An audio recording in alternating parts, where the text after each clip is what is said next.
but like I was saying, it was one of those things of if I'm not being challenged, then I get completely like. And I actually had this conversation with my son the other day because we were talking about. I was like, hey, you need to pick up your grades in school, and he's like, hey, I'm doing okay. I'm like, hey, look, you're like me.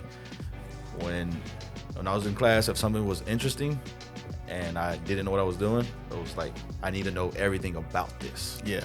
But the minute that I know it or I feel like I figured it out, like, oh, I got that sauce down, then it's like, okay, I've checked out. What's next? Yeah.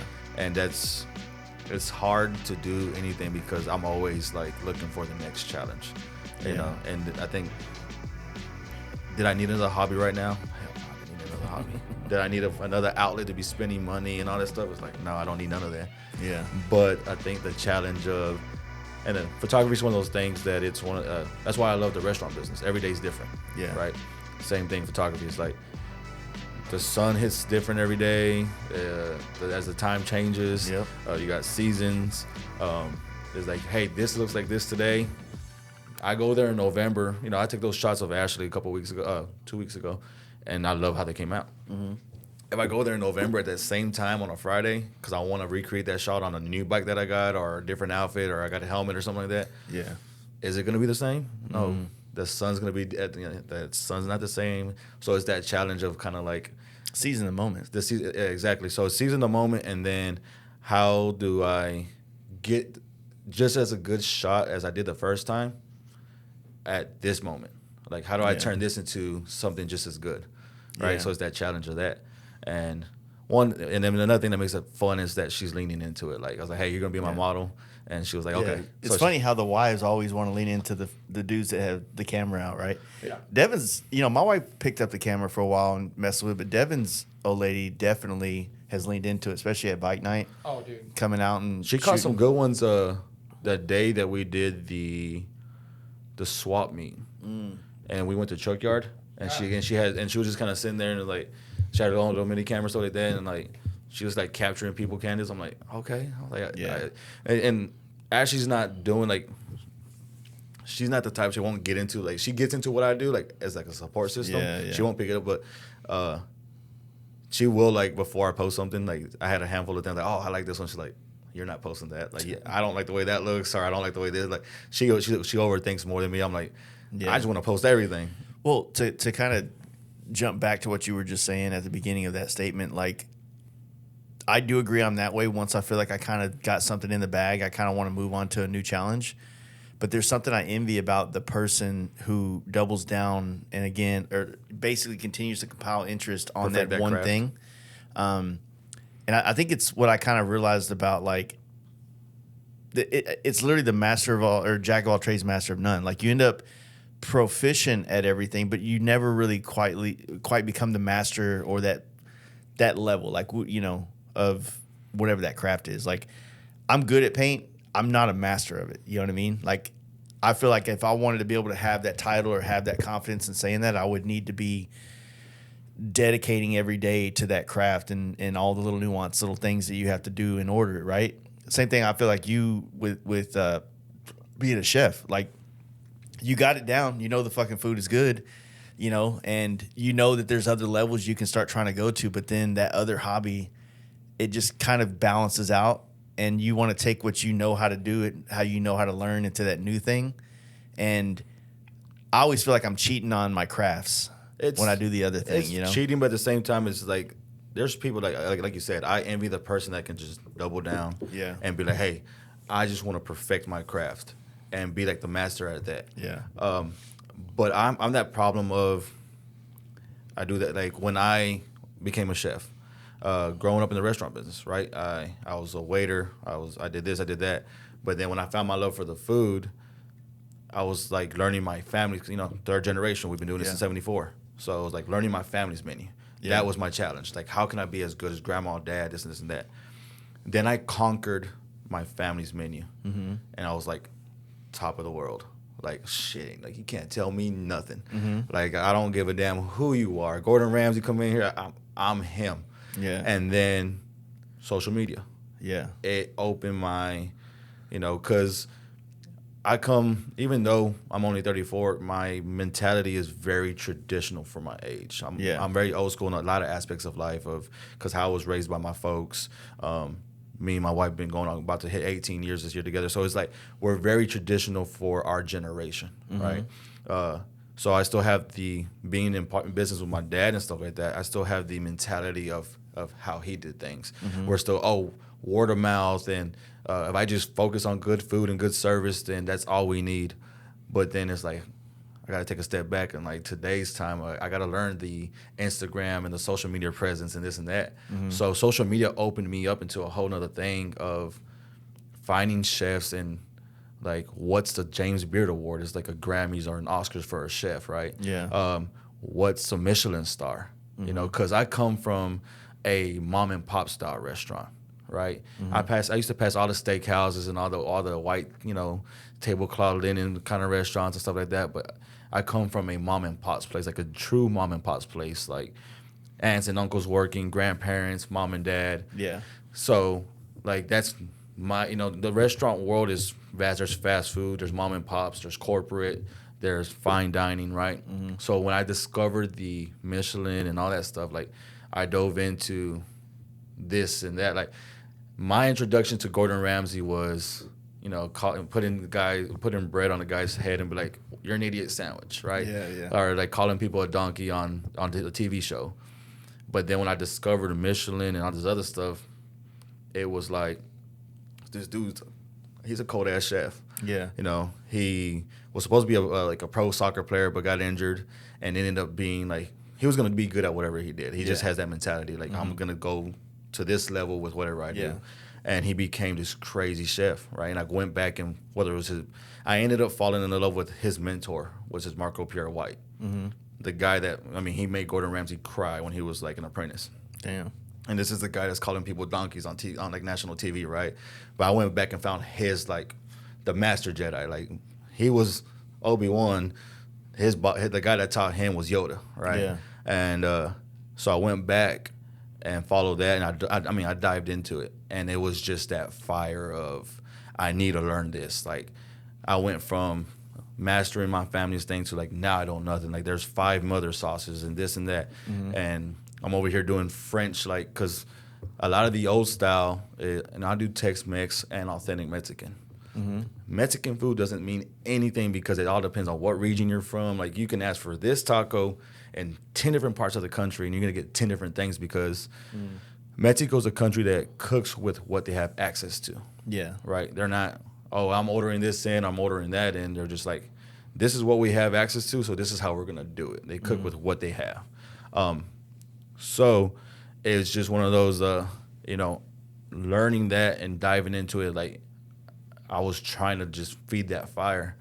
But I do that because when something's new to me and I feel like I get excited, right? Obviously, like the TV cooking shows, things have become such a craze over the last like 20 years. Not even so much the learning how, because it was learning how to cook. It was following people as they cooked it originally, right? And then it turned into like the drama of the chef or of the kitchen. The competitions. Yeah, the competitions, the kitchens, the drama sells, right? Drama sells, yeah. But, I guess my only real half-ass understanding of a lot of it is like me watching, Parts Unknown, Anthony Bourdain for a lot of times, but then like watching The Bear. And whether, there has to be some legitimacy to like the way The Bear is kind of portraying the higher-end food world. So if I were to sit here, me and my dad had this conversation. I got like 2 episodes left on the last season of The Bear, and I stopped because The Bear is the most realistic thing to what the restaurant world is. And not just in like, even at that high level of, him working those Michelin stars, like, hey, you don't have time for anything else. Yeah. There's a Michelin star chef out of Chicago, Grant Atkins, and he says like, if you come be a cook in my kitchen, if you have a girlfriend, you're not gonna be with her much longer. You got a dog, pay someone to walk it. When you work in this kind of kitchen at this kind of level, this is all you do. Nothing else in life exists. And it's the truth. Like what we were saying, to perfect the craft, you have to shut everything else off, right? It's like you have to put blinders on, and the whole outside world doesn't exist. It's just it's only what you wanting to get be. This is why these people are the best in the world at, right? Because nothing else exists, just that. So you have to be willing to are you willing to make that sacrifice, right? Yeah, I think that because I think most people never ate at a Michelin star restaurant. It's not like they're everywhere around the block, right? Yeah, it's $1,000 for 16-course meal. You leave hungry, so it's exactly. So it's like to say that that's the best thing in the world of food. I mean, isn't like the traditionally like the commonality around food is to bring people together and what it creates in the atmosphere and this and the. I mean, yeah, you want the food to taste good, but like you're kind of like dissecting it down to like this microcosm science that it actually takes away the enjoyment from it. Exactly. Because then you look at the barbecue world, and they seem to be doing the opposite. They're sitting there smoking meat, but hey, I'm going to go ahead and crack open this Lone Star real quick. And yeah, it's super simple. And that's what happened with me was when I found the Michelin world, I was chasing it because it was that new flavor, that new, it was something that was unknown to me. Yeah. So I was chasing that, right? I was starting to get follows from like Michelin star chefs, like some guy that was, in Chicago. He was like 2-star chef, and he's like following me. We're talking on Instagram. I'm like, I'm hashtagging everything like gastro art, this and this and that. I'm like, I'm making enchiladas. Yeah, right? I'm just like, I grab my chili con carne in my case, I'm like with the spoon and like make a nice pretty little thing on it. It's like put some chips. I'm like, yeah, the texture's there, everything. Like but I'm hashtagging this, so I'm starting getting some, like in anything, Yesterday at dinner, I showed Bobby some pictures, and he was like, "Hey, that one's legit. That one's pretty cool." And like, hey, I could do that. So when you look at somebody like that, right, and they kind of give you a thumbs up or a stamp on something that you're doing, is that hey, that pat on the back. It feels good. Like whether we are egotistical people or not, to be recognized or to someone say, "Hey, I love what you're doing," or "Hey, good job," we get that dopamine release. It's just natural, right? But it's just I chased it for so long, and then I got to a point where it was like, what am I doing? I had to like refine my I'm out here trying to be like, it's okay. Like not everything has to be that. Yeah. Right? Everything in this world, like just like we need lawyers, doctors, and all this stuff right here, like these crazy things, right? Like these high society jobs, these white collar jobs that if you have that title, then you're somebody. Mm-hmm. What happened during COVID? Plumbers, electricians. We need those blue collar jobs just as much as we need those, right? Mm-hmm. Everything in this world has its place. Yeah. So I had to slow down. It was like I had these blinders on, and I was building these restaurants, and I was I had some articles written on me, and I expanded, and it felt good, and it was like chasing it, but I was like, I had no life outside of it. Mm-hmm. At that time, I gambled a lot because I would go to work like at 6 or 7 o'clock in the morning, work till 10, 11 o'clock. By the time we clean the kitchen and get out of there, I'm not the business owner that opens it and lets someone else run it. Yeah, I'm always hands on because you paint you can paint somebody to do your bike, but for instance, when you did the FXR tour bike, mm-hmm. I saw the detail of you going to do like all the wells and stuff like that. You went above and beyond because you had this this is what it needs to be for me. Well, yeah, I mean, I didn't do most of the welding on that bike was done by Corey. I just not the welds, but when you covered them with like Bondo and stuff like and sand them, you wanted all that because you wanted that frame to be like seamless, right? Yeah. Just like one piece, right? That was you saying, hey, because that bike was for you, and that you had that pride in that, right? So nobody's when something's yours, most of us. Nobody's, you can hire somebody, but when you do it for yourself, sometimes you do it's it at hard a different to level. like to expect somebody else to do the quality that that you expect from yourself. Especially if say someone's trying to help you out and they're doing it on like, hey, I'm just trying to help you get this done, which you appreciate the help, but sometimes I'd rather just do it myself. Because you have a standard for yourself or an expectation, and if it's not done there, even though it's not, there's nothing wrong the way it was done. Yeah. But it's not done to how you would do it. then it's like a lackluster, like it's not all the way there. Yeah, no one's gonna care about your name and your reputation like you. So you always put that extra touch because it represents you to the world. And that's how it was for a long time. Was like I stayed at my restaurants and I dedicated myself to that because it was for the longest. It was like these cooks aren't gonna like. I will see them send some stuff out sometimes. I'm like, you might have made that, but that's my name on it. I wouldn't send that out. Yeah, yeah. And I so, mean, that's a big thing, especially in restaurants, because so my thing was, it was like, there's a couple sayings that I've said since I become, I grew up in the restaurant business, but it wasn't until I actually became an owner where I understood it, right? And I didn't know as a kid watching my dad or my mom and, my family work this stuff. It wasn't until I got older and look back on those memories that I was falling in love with it the whole time. Whether it was my dad and his spot, right? I could ask him who was like that table 5 right there. He could tell me their name. It was back when it was still a small town, but he could tell me their name, what they eat for a living, what their favorite plate is, what they do for a living, stuff like that, right? And it was what separated him from the chain restaurants. Yeah. Like you walk in, let's be real, you walk in and someone knows your name, just like you go on a bike night. If you're a brand new guy and nobody knows your name, you walk in and it's kind of like you're trying to like find your way through the world, right? Trying something new. But when you walk in and someone recognizes you, or you walk in and you're a regular now or something like that, and you get that hug and that dap, it feels good to pull up somewhere and be somebody, right? Well, it's when the bartenders, like they know, hey, what are you drinking today? The same thing is, you know what I mean? Like you get that familiarity, and that's what I think a lot of people don't do enough things consistently to ever get to that point.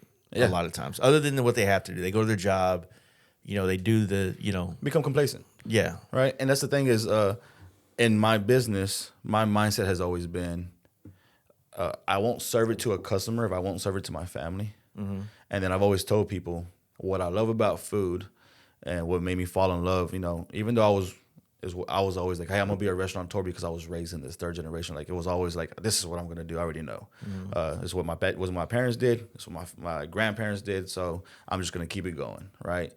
But it was, when I really thought about it, it was like food ties us to the fondest memories in life, right? Mm-hmm.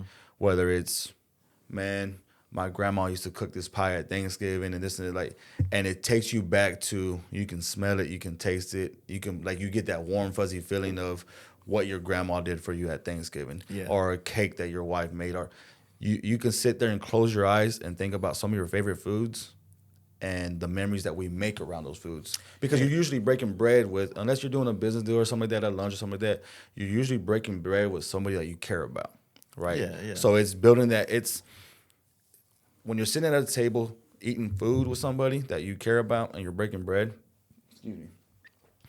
it's the same. I kind of compare the feeling of riding, like even if you're just mobbing around the city with your homies, right? You're in a lane and there's like 5 guys in front of you, 5 guys behind you. Look up, there's a homie next to you. It's that feeling, right? That unless you do it, you don't understand it, right? Mm-hmm. And that's what my dad rides. We might ride together, and he gets that feeling when he rides with me. That's cool. I love it. Like him riding next to me, he feels like he's on top of the world. But me venturing more, getting into it at a younger age and stuff like that, and chasing that dragon, it's like when I got into this and I started mobbing around the city with you guys and stuff like that, it's like you feel that presence of whether it's the kids turning and stuff like that. It's like, and so it's the same thing of just, I don't know. I guess it's how I am and how I'm programmed. Mm-hmm. So whether it's in my restaurant or riding a bike and stuff like that, I want to break bread with the people that I care about. Like I'm sitting here making these memories. I want to ride I want to bar hop or travel the country with the people that I care about. Making these. So it's just it checks us the same. It's across so many things. It checks the same boxes. Right. Yeah. It's like in motorcycles, it checks these boxes, and my line of business, the line of work, it checks these boxes. And same thing, photography. It's sitting down having another common thing to talk about with you, Devin, Ramon, stuff like that, or it's just the artistic side of me of putting something out there and relating to somebody. Yeah. I've always chased as a person, I've always chased the like the brotherhood mentality. Outside of, you know, not mocking, like calling everybody with a cut on and stuff like that a brother, right? But just the pack mentality, right? My family we have a lot of veterans, so even I have cousins on my dad's side are veterans, cousins on my mom's side are veterans. They don't even know each other. Like those are cousins from both sides. Yeah, I'm the common thread. If I throw a birthday party and they're both there, and they found out that they automatically become that pack mentality of that bond, and I sit there and watch it, and I chase it for a long time, like trying to understand, like, you know, I have one sister. It's just me and her. But I've always been the type of person that take like friendship. When I care hard. Yeah, yeah. And motorcycles has provided that with, you know, that in my life. It's like it's the catalyst that has brought so much to my life. What's good about motorcycles and the people involved is that the common thread is the bike. So you get people from all walks of life that come together, and you can really get exposed to way different mentalities and, you know, endeavors, like whether it's photography or some people are into this or that or whatever. And so you just kind of, it's a great way to grow and network and become more, I don't know, just fucking, you know, just gain more life experience through, you know, knowing people and knowing they already know how to do that thing, you know, because it's smoke and mirrors for the rest of us and a lot of things. You know, if you walk up to a random person that, you know, the best thing they can cook is a hamburger helper, and you say, hey, what's the process to open up a restaurant? You know, they're probably going to be pretty, you know, like ignorant to the whole concept, right? And they're like, well, I don't even know how to cook. So there's a lot going on there. But when you become friends with people and you see them doing what they do, you kind of get inspired. Man, I kind of want to try that. You know, I kind of want to see if that looks fun. That looks like a challenge. You get exposed to how the sauce is made sometimes. It makes you want to see if you can do it, right? Because that's a lot of things. There's not a lot of, I mean, there is if you look for it, but most people don't look for it. It's not like you don't wake up in the morning and go, I want to go find some things I might be interested in. Like, no, it's like whatever the algorithm's feeding you is usually what you're consuming, right? But when you're around a guy that works on bikes all the time and you see him wrenching on a bike, you kind of want to try it. Yeah. You know, when you see 100%. Someone welding or building or photograph or painting or making barbecue or cooking, it's like you see it happening. It's like, I kind of think I might be good at that, or I'd like to see if I am, you know? I think that's just in general. When you see someone passionate about something, you kind of want to figure out why they're so passionate about it. When it's genuine, it's radiating. Excited about it. Yeah, 100%. You know, and that's the thing is like, and I need to learn how to draw the line in certain things. Because I could be up at 2:00 in the morning watching like reels of somebody like doing leather work, making like a wallet. Yeah. And now I'm on Amazon like buying a leather kit. Like I'm about to start making wallets for these guys, and I'm just gonna show up and start surprising people with wallets, right? And it's frustrating at times because it's like I want to be better at certain things, but I live. You know, a lot of us say, oh, you could make a joke about I live my life a quarter mile at a time. Yeah. Right. I've really lived, my whole life has been that I'm super the type of guy that enjoys the moment. Me and my sister, you know, you look at us like we're raised in the same household, but we're polar opposites. She's like, hey, you got to think about the future. I'm like, yeah, I'm living for right now.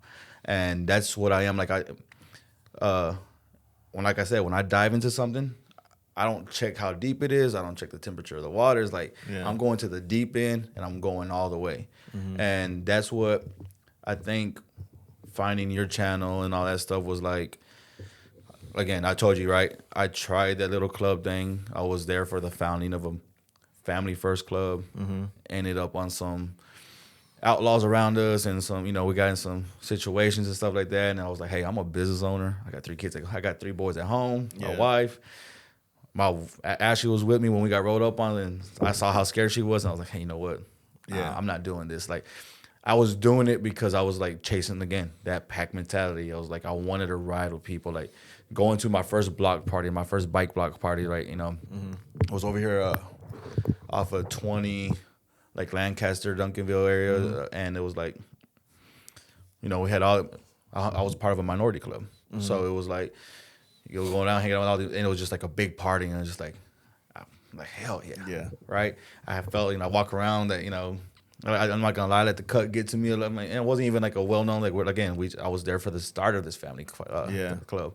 But it made me feel like a sense of belonging. Yeah, yeah. Right? To walk up and get hugs and get love and stuff like that. And then when it went bad, it was like, oh, wait, this is not my lifestyle. Like, I didn't get out of this. So for a long time, I was like, excuse me.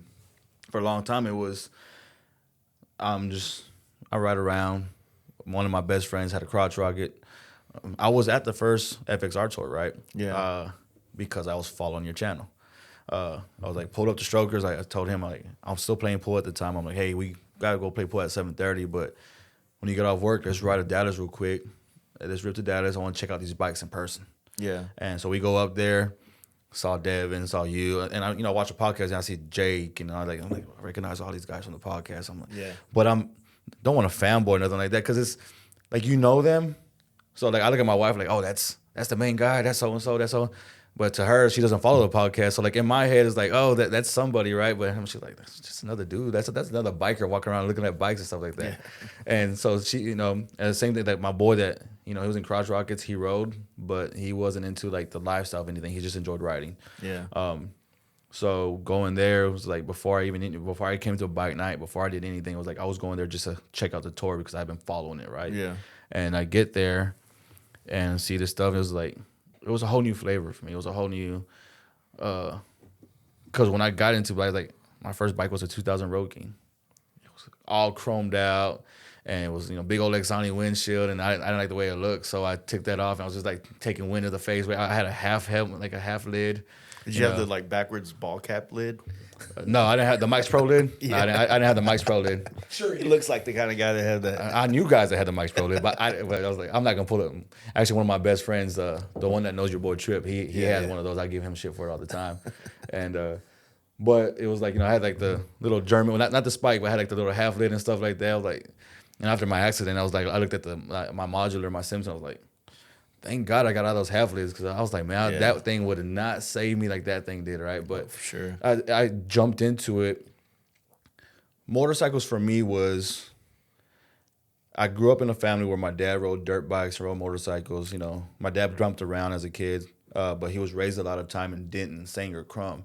So out there in the country, it was like three-wheeler, all those three-wheelers that got outlawed and stuff like that. Like he was out there riding all that stuff. And then you got my mom's side of the family that was super like, we don't go to the lake, that's dangerous. We don't do this, that's dangerous. Mm-hmm. And so, but I always, like my dad would tell me these stories, and I was like chasing that, like, man, that adrenaline, I want the excitement. And I remember being like 15, one of my best friends at the time had four-wheelers and dirt bikes, and we would go ride, and I flipped one. I mean, I completely took all the skin off my right arm. His mom was a nurse. She wrapped me up. I had a concussion. She wrapped my head. I get home and my parents are like, hey, what happened? And I'm like, oh, we were running down, we were going fishing by the creek, and I fell down and I slid. And they're like, okay. So then I go in the kitchen and my dad goes in there. And my dad's like, hey, were you riding? And we're whispering. And he's trying to like play it cool. And my mom's watching us through the reflection in the back window. She can see the kitchen. And she calls us out and stuff like that. And I'm like, okay, hey, I was riding the four-wheelers and dirt bikes, and I flipped a four-wheeler. And then they ended up buying me like a 98 Blaster and stuff like that. My mom's like, hey, you know what? I don't want you doing this stuff behind my back. Yeah, I'd rather go out and know what you're riding and make sure you got something like that. So, I rode dirt bikes and four-wheelers, and I always loved that. But then I was, that was middle school, early high school.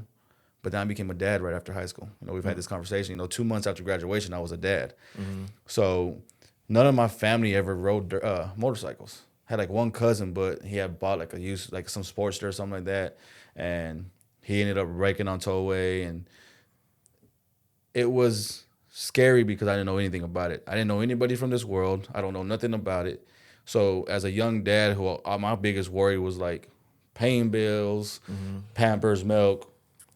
I'm not even thinking about a motorcycle. Like, I love them. I've always been drawn to them, but it was a lifestyle I knew nothing about. Yeah. So it was like, where do I even start?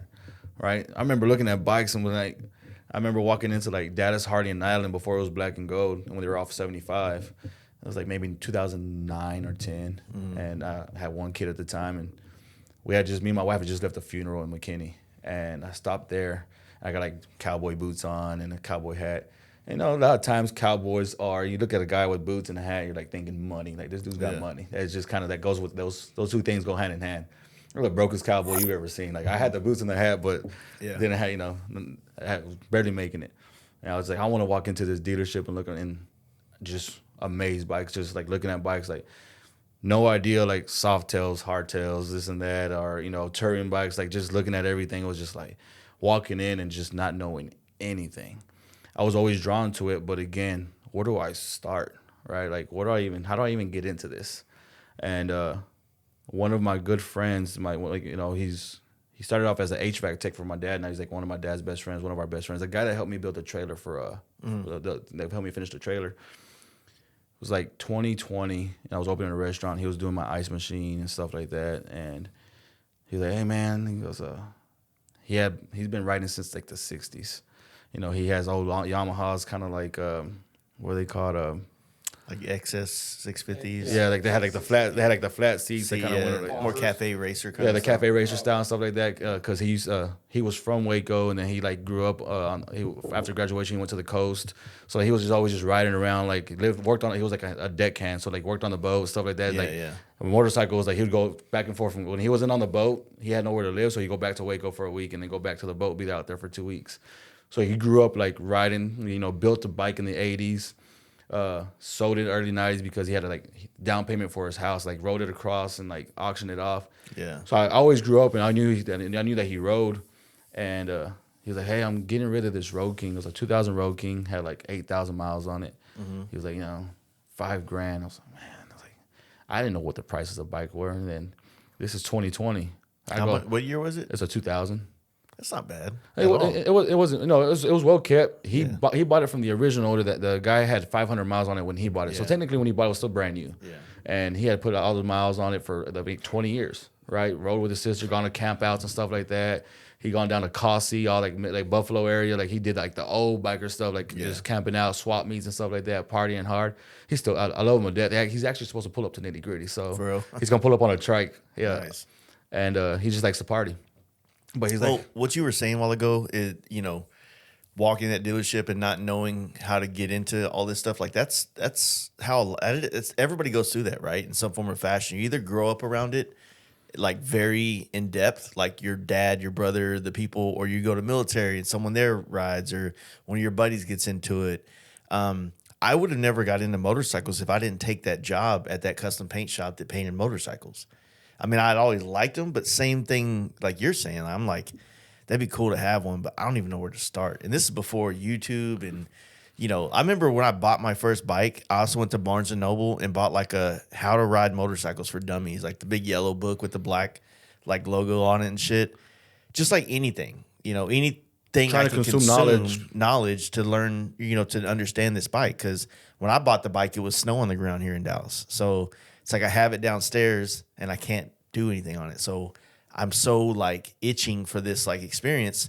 Well, maybe I can go get something from Barnes & Noble and read about it. And I think that Biker Boys movie just came out. So I'm like, I'm going to go fucking buy that and, just consume stuff. And because I got on sport bikes, I was more drawn to the sport bike stuff and not so much like Harley Davidson, the Marlboro Man, or Stone Cold, or all the old school like, biker movies. But yeah, if I didn't work in it, it goes back to what we were saying about like when you see how some things are done, it opens up the pathways for you to want to try something. So it's natural that a lot of us are drawn to photography in our group when you have myself and more so like Ramon, who's kills it, right?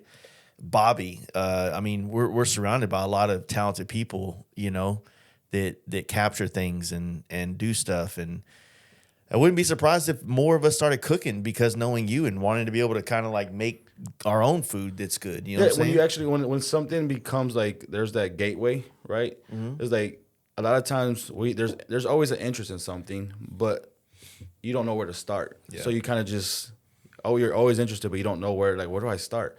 But when again like photography, I've always been an artsy guy. Tatted up. That's why I was always like if I don't become a chef, Then I was gonna be like a barber or something like somewhere where I could just always express, like not have to worry, like living a show. I tried the corporate job, right? Yeah. I worked at Southwest Airlines, and it was like, this is like, went to work every day, could fly free, hour lunch, had my cubicle, like wearing like Dockers and polos and stuff like that, off nights and weekends. And I was like, dude, I don't make enough money to be off nights and weekends. Like this ain't cutting it. Like I got a nice job and I could fly somewhere, but if I get there, I ain't got no money to do anything. It's like I'm not making enough money. Yeah. So I left that, right? And it's just one of those things of you find something. I've always been artsy. So then like being around you guys naturally is like seeing the photography, that art side of it is like it triggers that art side of you is like, man, I think I can do that. Or just getting some information or some confidence to like, hey, I'm gonna pull the trigger and start this, right? And it's just that's what happened. But the motorcycle thing, it was scary. I started in 2020. I almost started in 2010. I worked at a warehouse. There used to be I worked at a warehouse off of 35 and like Manana right there by that Waffle House and all that. They're gone now, but there was around the corner of where Gas Monkey and all that is over there. There used to be like a big old sports bike. Southwest Superbikes. Yeah, Southwest Superbikes. And we'd go over there on lunch and stuff like that. And it was like, man. Yeah, they have like used bikes in there and consignment bikes and all that. Used bikes, and it was sports bikes have always been like a little bit more affordable. Like you walk in there and see a used sports bike, it was like $3 or $4 grand. I was like, oh, this is kind of like that's not some crazy number, right? And I ended up not even going there. I went to High Five Cycles. High Five, yeah. And they had a CBR 954RR. It was like the last year of the 954. Yeah. Yellow, like you a said 954, not 954. See, that's why I didn't know about. Didn't make it. He was didn't make it. Well, the thing about it is like I didn't have a license at the time, and that bike was like $5,500 or like $6 grand. 954s and 929s were like fucking. They were like the big boy stunt bikes for like doing like the big wheelies on the highways and shit. They were really like. That's like Patrick Stevens, OG stunt rider from Dallas, used to ride a 929. Yeah. And one of the dudes that held like the world record for the longest wheelie for a while. He rode a wheelie from Fort Worth to Hillsboro, which is like 45 something miles. And it all got documented. And I don't know if it was Guinness, but it was like some kind of record thing. Someone recognized it. But they did it illegally. Like wow. Yeah, I mean. All gorilla status. Yeah. But that's why, like you're saying, those were great big stunt bikes. That's why I didn't do it, because as much as I love consuming that, like watching that stuff, what I didn't want was like, I didn't want a bike that could point 12 o'clock, like being third gear and like accidentally whiskey throttle it and be like point up. So like I get there, this bike's yellow, it's got like this black and gray checker flag across it. The dude's throwing in boots, a jacket, a helmet, and it's all like $500 down. Yeah. And I was like, and I get there and that first day it's late, that shit's gone. Yeah. So the dude throws me the keys and he's like, hey man, this is the last year they're making it. The 954s, right? He's like, the last year the 95. So I'm like, and I go down the service road, and I can feel like if I throttle this thing wrong, that's it. Yeah. And it scared the shit out of me. So I kind of like crab walked it back to the dealer, and he's like, you ready to sign? I give him the keys. Like, I'll kill myself on that thing. Yeah. Because I'm that guy who's like, not so much now. Yeah. But there was a big part of my life where I was a guy of like, if I did 100 today, 105. Yeah. I always want to push it because 100 and 110 don't feel much different. So you're always like trying to push it to the next, and it was just, I was like, I don't need that. Yeah. And then what's crazy is I went from almost buying that bike to not getting my bike for another decade. Yeah. Because there was nothing in my life. I was too focused on being a business owner, being a father, being a husband. And it wasn't until I had the opportunity through a good friend. He was like, hey, I'll sell you that bike. He's like, you make like $180 a month until you pay it off. And I was like, okay, that's affordable. I can do that. And it was like, cool. And I, Ashley being a wife and a good mom and stuff like that, I was like, hey, you're not doing this without life insurance, and you need to go take the class. Mm-hmm. So I took the class at Town East Mall.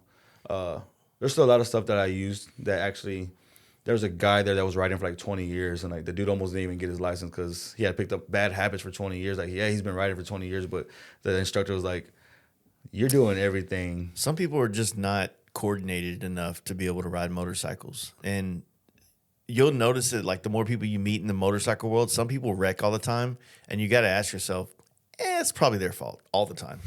Yeah. It's almost always their fault.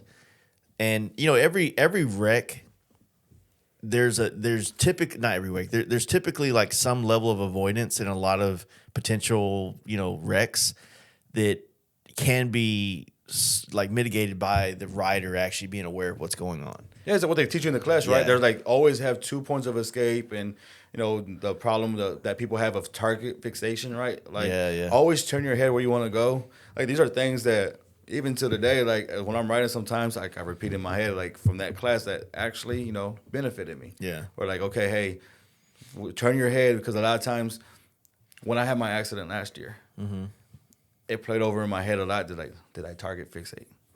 Did I freeze and see that? Like, was there an escape wreck? It was for the first 2 weeks. Your wreck last year was the kind of wreck that there's really nothing you could do about. I mean, you were T-boned by a chick that didn't have the right to go, right? Now, it was just the mindset of, you know. I guess in my head, it's like you had the right of way, right? So you didn't have to stop. She had like the flashing yellow. She had to yield. Yeah. And I had the right of way. I was going straight to the intersection, right? And the thing about it is, she was 19, and on her, she ended up in the report confessing, like, I was looking at my phone, I didn't see him. Yeah. You know, and it was one of those, like, you know, by the time I saw her, I was like, I kind of locked up and it was like embraced myself. The next thing you know, I was like above her windshield, like, yeah, this is about to be bad. See, I feel like because I spent all of my teens and my early 20s like street racing and always being in a car that was never illegal, all my shit was out of registration, no, I'd always like, when I drive, I just naturally scanned for cops all the time, just trying to be aware of everything going on.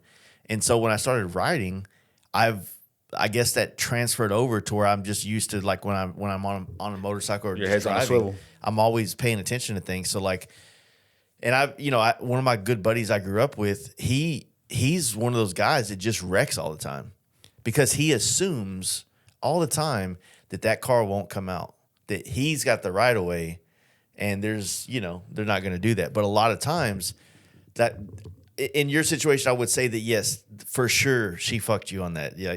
But if it's like an intersection and you're going and there's a car, it's like I'm always like, So it's funny that you say that because I this came up at work because we had to do training when we teach drivers, and that was a big thing that came up is the fact that my trainer, when I had to go through the training, was like, "You're never in the right lane." I told him, I said, "Yeah, because when you're in a motorcycle, I have to assume that person is a fucking idiot and will just pull out in front of us, right?" Mm-hmm. So you take that, it's that defensive thing. You're always thinking about that. And same thing, like I was like you, I was the poor dude that never had insurance and I wasn't trying to get pulled over. Yeah. So it's like, okay, I'm always scanning for cops. I'm looking to see this. I see what's going on. If this guy over here, especially on a motorcycle, is even worse. This guy over here in the left lane, if he's, there's something in the road, so he's going to be swerving. So I need to be already planning on what I'm doing because people are just idiots, man, and they just don't see you. And you know, and I've always been a defensive. Like I always at least try to be a defensive rider. You know, always keep a head on a swivel and stuff like that. But it was one of those just ever since the accident for sure. I told her, you know, actually in the past couple of weeks, she actually first started riding with me again. She got comfortable. I was like, hey, I'm gonna get back on the bike. But the biggest thing, like the scare, was like even going down Centerville to shoot pull-at scooters or something like that. There's so many intersections, like in and out of neighborhoods. Yeah. So I tense up, like, I see a car, like, is that car gonna stop? So like I start clutching and like start slowing, like, and they're stopping. She's kind of like, you good? I'm like, yeah, I'm good. It was, I'm having to kind of like get over PTSD, a little PTSD because it's just like feeling a little triggered. That and then you know, so the Sport Glide came with a 7-inch headlight. Yeah. And then my dad had that big Batwing on his Softail. And he had that little 5 1/4, and it looked like empty. Yeah. So I was like, when I got that Memphis stage fairing, I was like, hey, I need a 5 1/4, and you need this bigger headlight to fill yours. But I feel like I took my signals off when I did my bar, so I don't have no signals up front. I just have that 5 and I feel like my lighting's not adequate enough up front.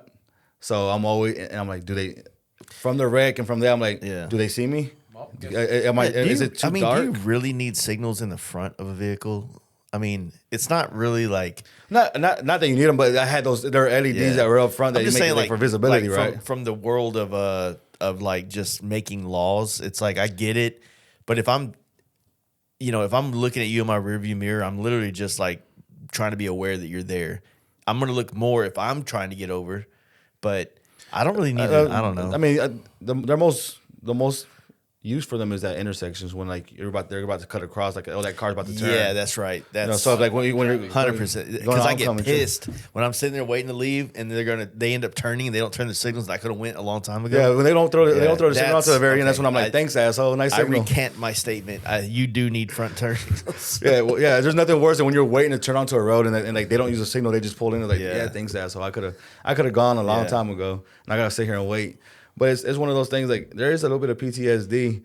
And as my family, again, like I said, my mom's side of the family being the family that doesn't ride and don't do, they're already, the accident happened the day I was leaving the Sturgis with Trey and Blaze, right?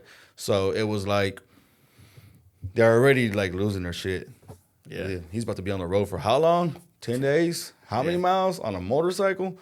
What? And then the accident happens, and I started getting I told you so, and those things are dangerous. And I said, and I'm the guy that's like, hey, dude, you can die walking across the street. Yeah, I mean, they're dangerous for sure, but like, what? I mean, I don't know. There's probably some really great, like, inspirational quote, like, you live more in 5 minutes on a motorcycle than like 5 years, whatever the hell. Like, it's the fortune cookie social media thing. I'd rather live a life than die wishing I had lived and some shit like that. You know what I mean? Like, But the thing about it, and what's crazy is that even before, like I said, I was always intrigued by bikes. But even before I got into bikes, like in high school, there was a dude that he partied with us. Like he'd go to house parties, he'd hang out with us, but he wouldn't drink, wouldn't smoke, wouldn't do anything. Like he would hang out. He's an old soul. Well, he would always train. He was training for like Olympic running. So like he would wake up every morning, run 6, 7 miles, 10 miles. 16 years old, has a heart attack and dies on his morning run. Damn. And it made me think about this dude like was doing everything right, healthy, didn't do none of this other crazy stuff. Just took him. Yeah. So it gave me that mentality at a young age of a firm believer of when it's your time, no matter what you're doing, right? So I'd rather sit here and not just in motorcycles, but in everything I do, whether it's being a friend or a business owner, I want to leave my stamp on the life that I live. Like, hey, I did everything. Like Vincent did everything he did. Yeah. He lived every day like it was the last. And then after the accident, it just solidified that mentality even more. Like, I'm grateful to be alive. I'm taking in a lot of the smaller moments a lot more, like complaining about waking up to take the kids to school. Like, after, the accident happened right before the kids started school. So the first day of school was a little bit emotional for me because I was like, damn, I almost wasn't here for this. Yeah. And so, like, that small, like, I always complain about having to wake up early and drop these boys out because all three of my boys are, like, one's in middle school, one's in high school, one's in elementary. Yeah. So I got 3 different drop-offs and 3 different pickups. I'm like, damn, this shit sucks. Like from my day from 6:45. Put those boys on a bus. From 6:45 to 9, my day's booked, right? Yeah. And the same thing in the afternoon.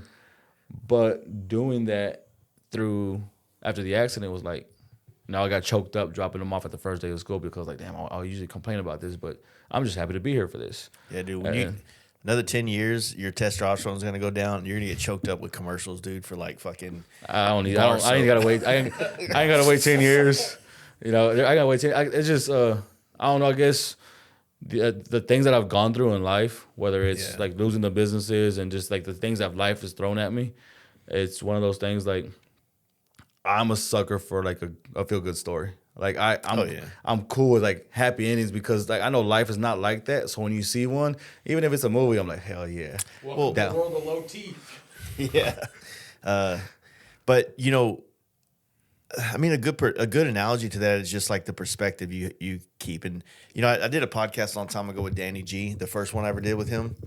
And the dude's a wealth of fucking knowledge and inspirational kind of quotes like that. And he always said that it's like perspective is like the most important thing to have in everything you do. So, perspective in, like wanting to build a business, wanting to experience more, wanting to do more, be a better dad, be a better husband, be a better friend, be a better person for yourself. Like managing expectations and managing your perspective of what's reality, like when you're a kid, you're very limited on knowledge, right? So let's say if you decided to be a chef as a kid because you watched The Bear, well, that's your perception or your expectation is a Michelin star chef, right?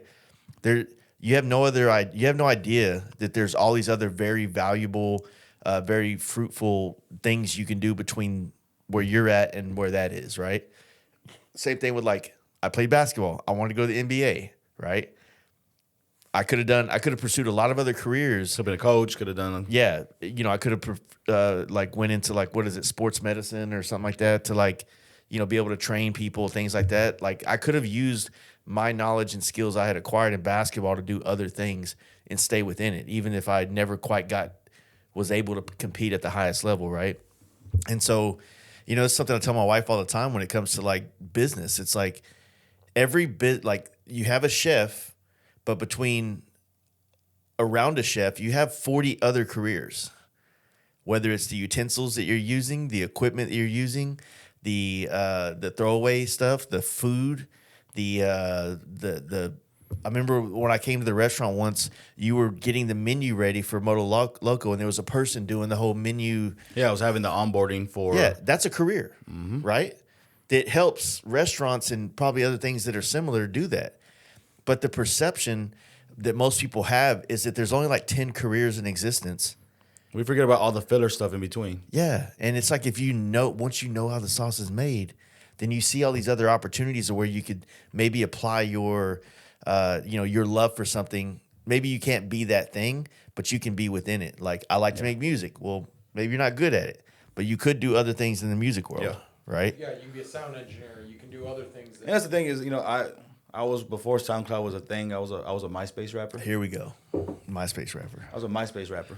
But the thing about it was, in that rap, when I was doing my music, I just wanted to be like the artist. And then when I started doing that, like I was performing at school and doing things, I was like, this ain't for me. I love music, but like I don't want to be the dude on stage doing it. So I was like, I'm gonna go into. My goal was like I want to be a sound engineer or producer or something. Yeah. I don't want to be the guy that puts together the beat. Like I love the music side, like being in the studio with like I had some KRKs. Like I had my room as a kid was like a bachelor pad. Like I had a futon. I had all the foam on the walls, like a soundproof, foam on the walls. I had KRKs. I had turntables, and I had my PC and all that stuff. Had a big old workstation, like a Roland G6, and I would sit there and just play beats all day. And like that was my passion. Was just like. I've always been a creative person. Yeah. No matter what I was gonna do in life, it was like some form of being creative. Like I've never been a bookworm or like I did okay in school. I had high tests, this and that, but it was never like it doesn't interest me. Yeah, like I had the same opportunity as my sister. She works for Raytheon. Had the same opportunity before she was there. She was at Ericsson. She was at Ericsson for like 10 years. And the person that got her that job was a friend of ours. And they're like, hey, when I graduated, they offered me the same opportunity to start where she did and then work my way up the corporate world. Yeah. They pay for your college and all that stuff. And it was just, dude, I can't go somewhere and be miserable every day. I want to do something. Well, it's perspective because she's probably not miserable every day. It's just that environment. I've always said, like, I try to tell people is like, you're going to hate every job you ever have until you take some pride in the job you have. And when 100%. You take pride in it, it changes the perception of what you're doing. It might suck inherently, but if you feel like you're good at it, it's like we were talking about, one bite night, we were talking about that movie Chef. Yeah. That quote where he's telling his son, I can't regurgitate it right now, but he tells his son when his son gets mad about the pan, right? Yeah. And then he goes back there and pulls his son to the side, like, hey, I'm sorry I was so hard on you. He's like, hey, I wasn't a great husband. I'm not the best father, but I'm good at this. Yeah. And I want to share this with you, right? And he understands, like, hey, this is the best version of me. Yeah. And I want to share this with you, right? Yeah. So he's admitting to his son, like, hey, dude, I might not be the best guy, but this is what I am the best at, right? Yeah. And I think that's the thing is, what I do allows me to be the best version of myself. You know what I said? I can't go to a cubicle.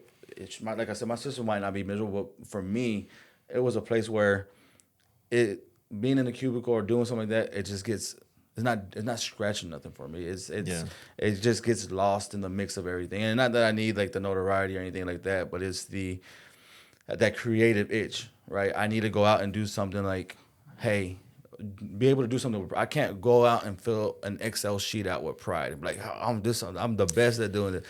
But being artistic or whether it's plating food or anything like that, right?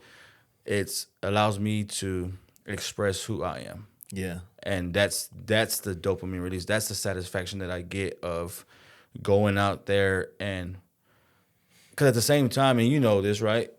It's a vulnerable thing at the same time. Yeah. Like when you put yourself out there, not everybody's gonna like it. There's people that tell me, dude, you have the best fucking shit I've ever had.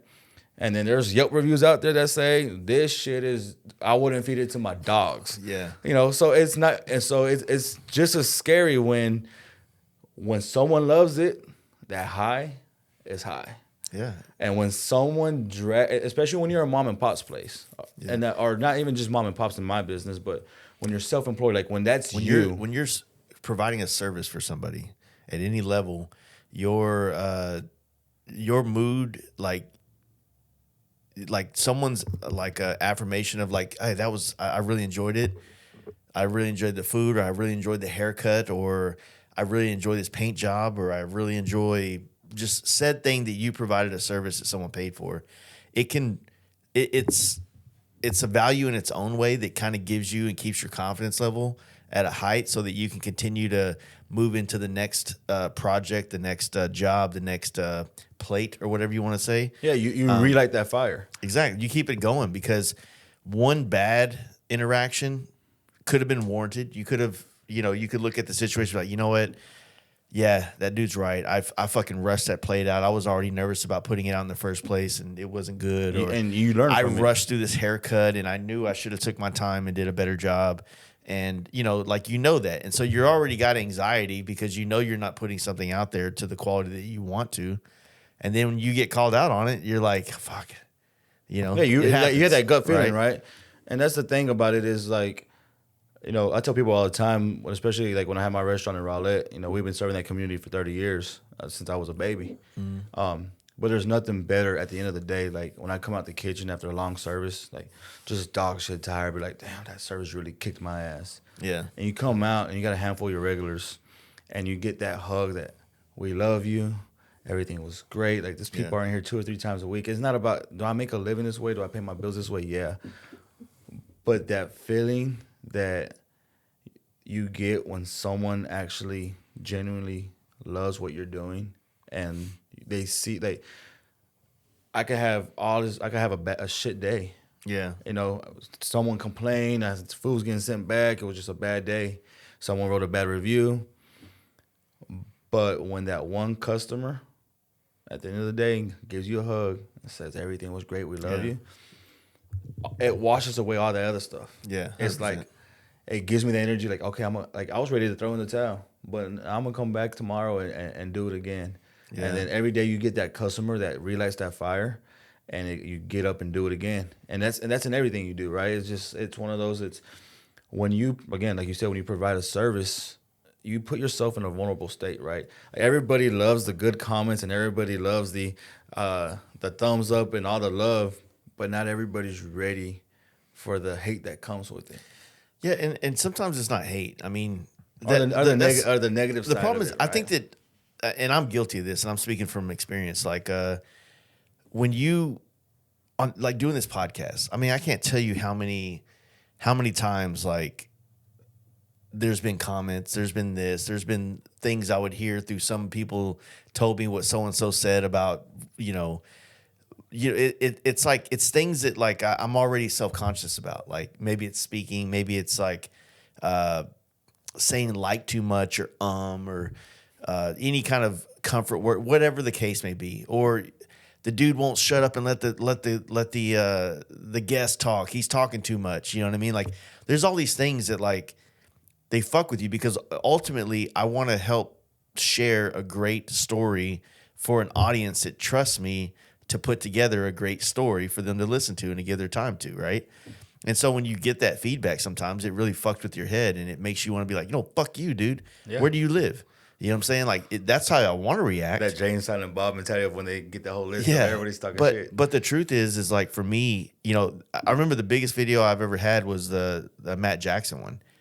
And part of me, I mean, I wasn't, like I said it before, like the Matt Jackson podcast was the first podcast that I put this nice intro on, right?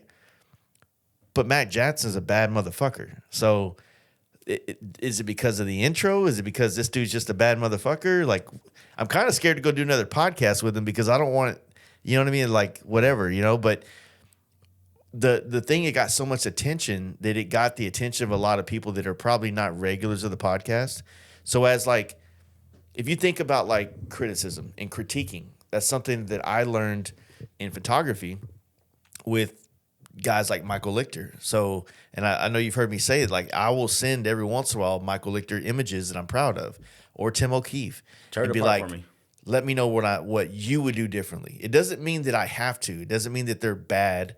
It just means that from his artistic eyes of more experience, he would and he's looking for problems. He's not looking for perfection. If he sees it, he'll tell me like, dude, honestly, I love this. But if I'm having to nitpick this down to the fucking T, I would probably have tried to not have that in frame and do this and do that. And so it helps me kind of like curate a way of seeing the vision, right? And so you have to like find this balance where critiques and criticism is how everybody grows and evolves their shit. But the problem is that like we used to get it in a different form. It was at school and it was a teacher or it was a mentor. It wasn't some fucking dude named Jerry on a goddamn YouTube video. Yeah, sitting there in his underwear on the couch, but he's just like, I'm gonna type this shit This out. dude won't shut up. You know what I mean? Like, so even though it's not the way that you want to take criticism in, it still is a form of criticism. 100%. And it's very hard because so when I opened my first restaurant, like I opened my first restaurant after high school, got out of it.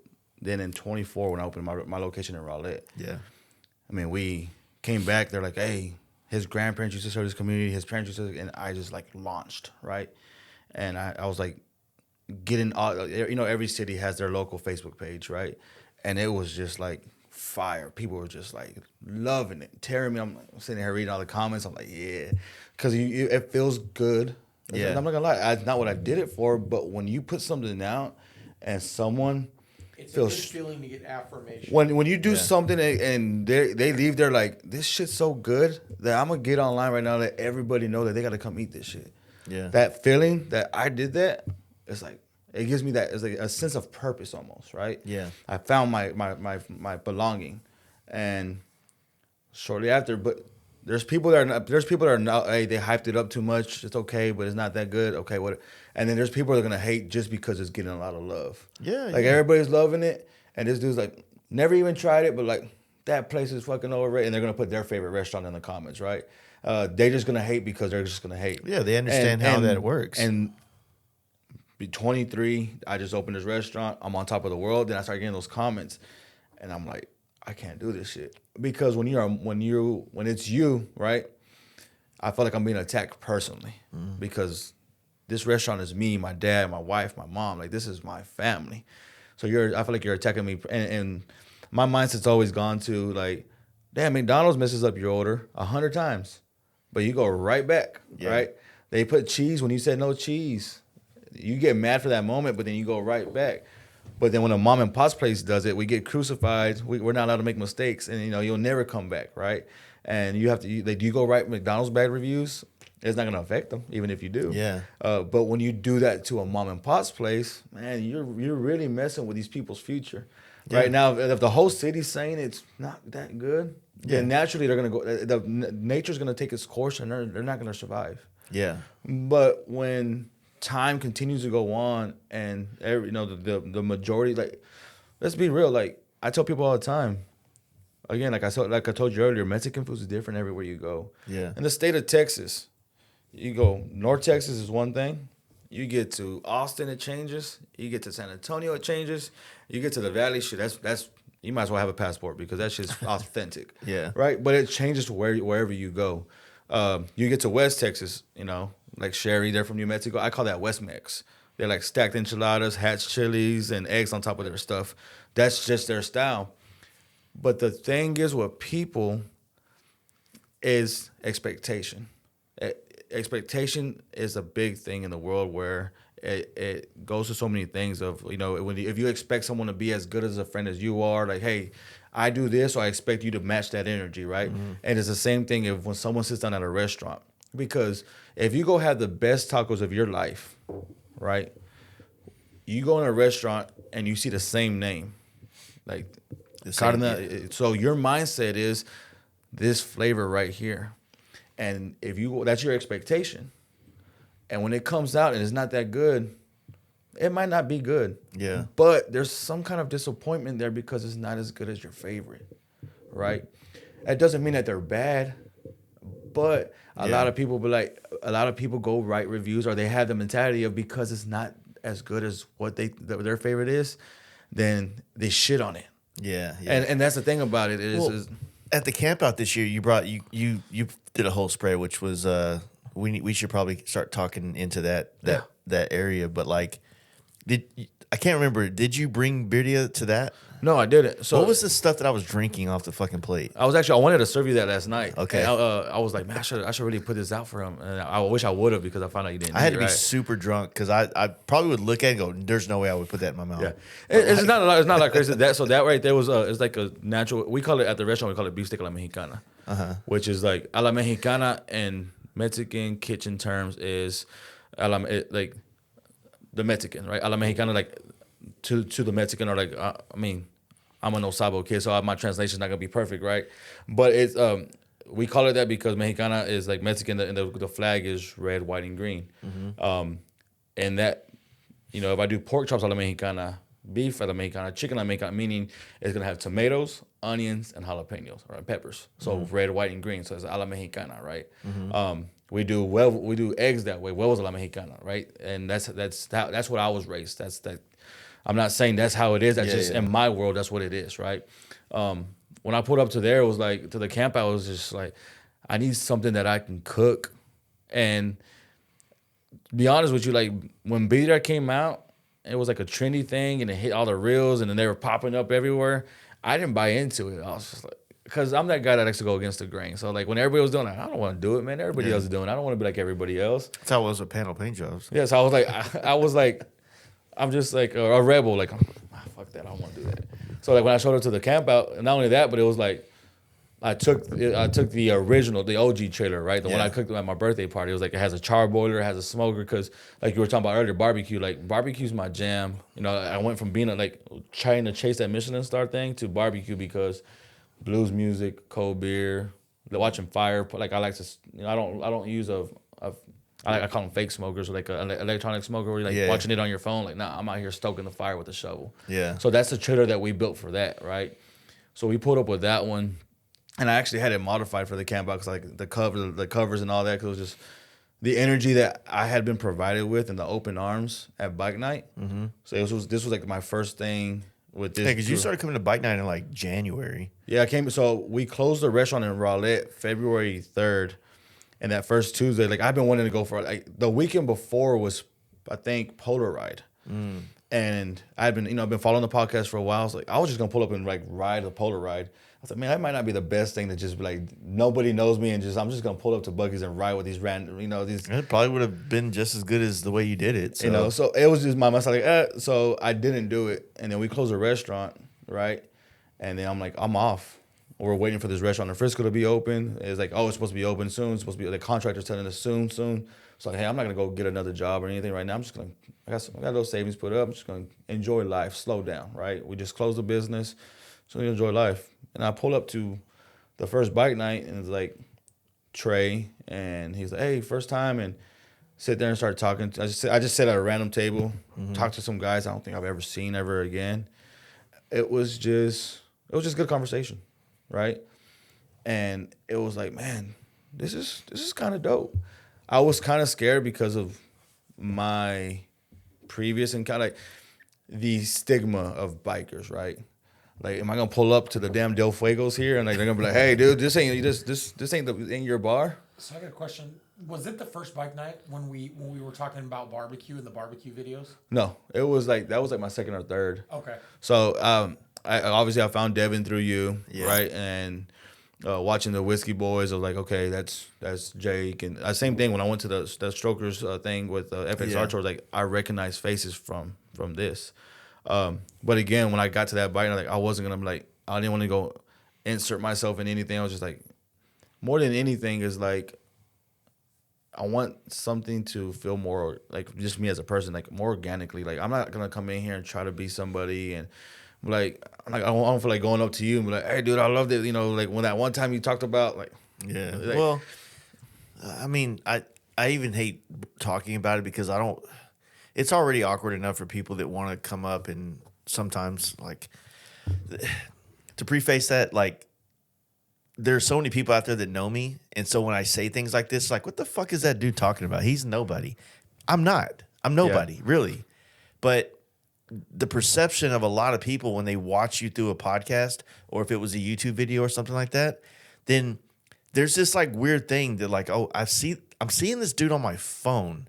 Yeah. He's on my TV or he's on this or this he's is where I that. watch actors and this is where I watch. So there's this weird thing that goes on, but like, yeah, the reality is I'm fucking nobody. I'm just another dude hanging out, right?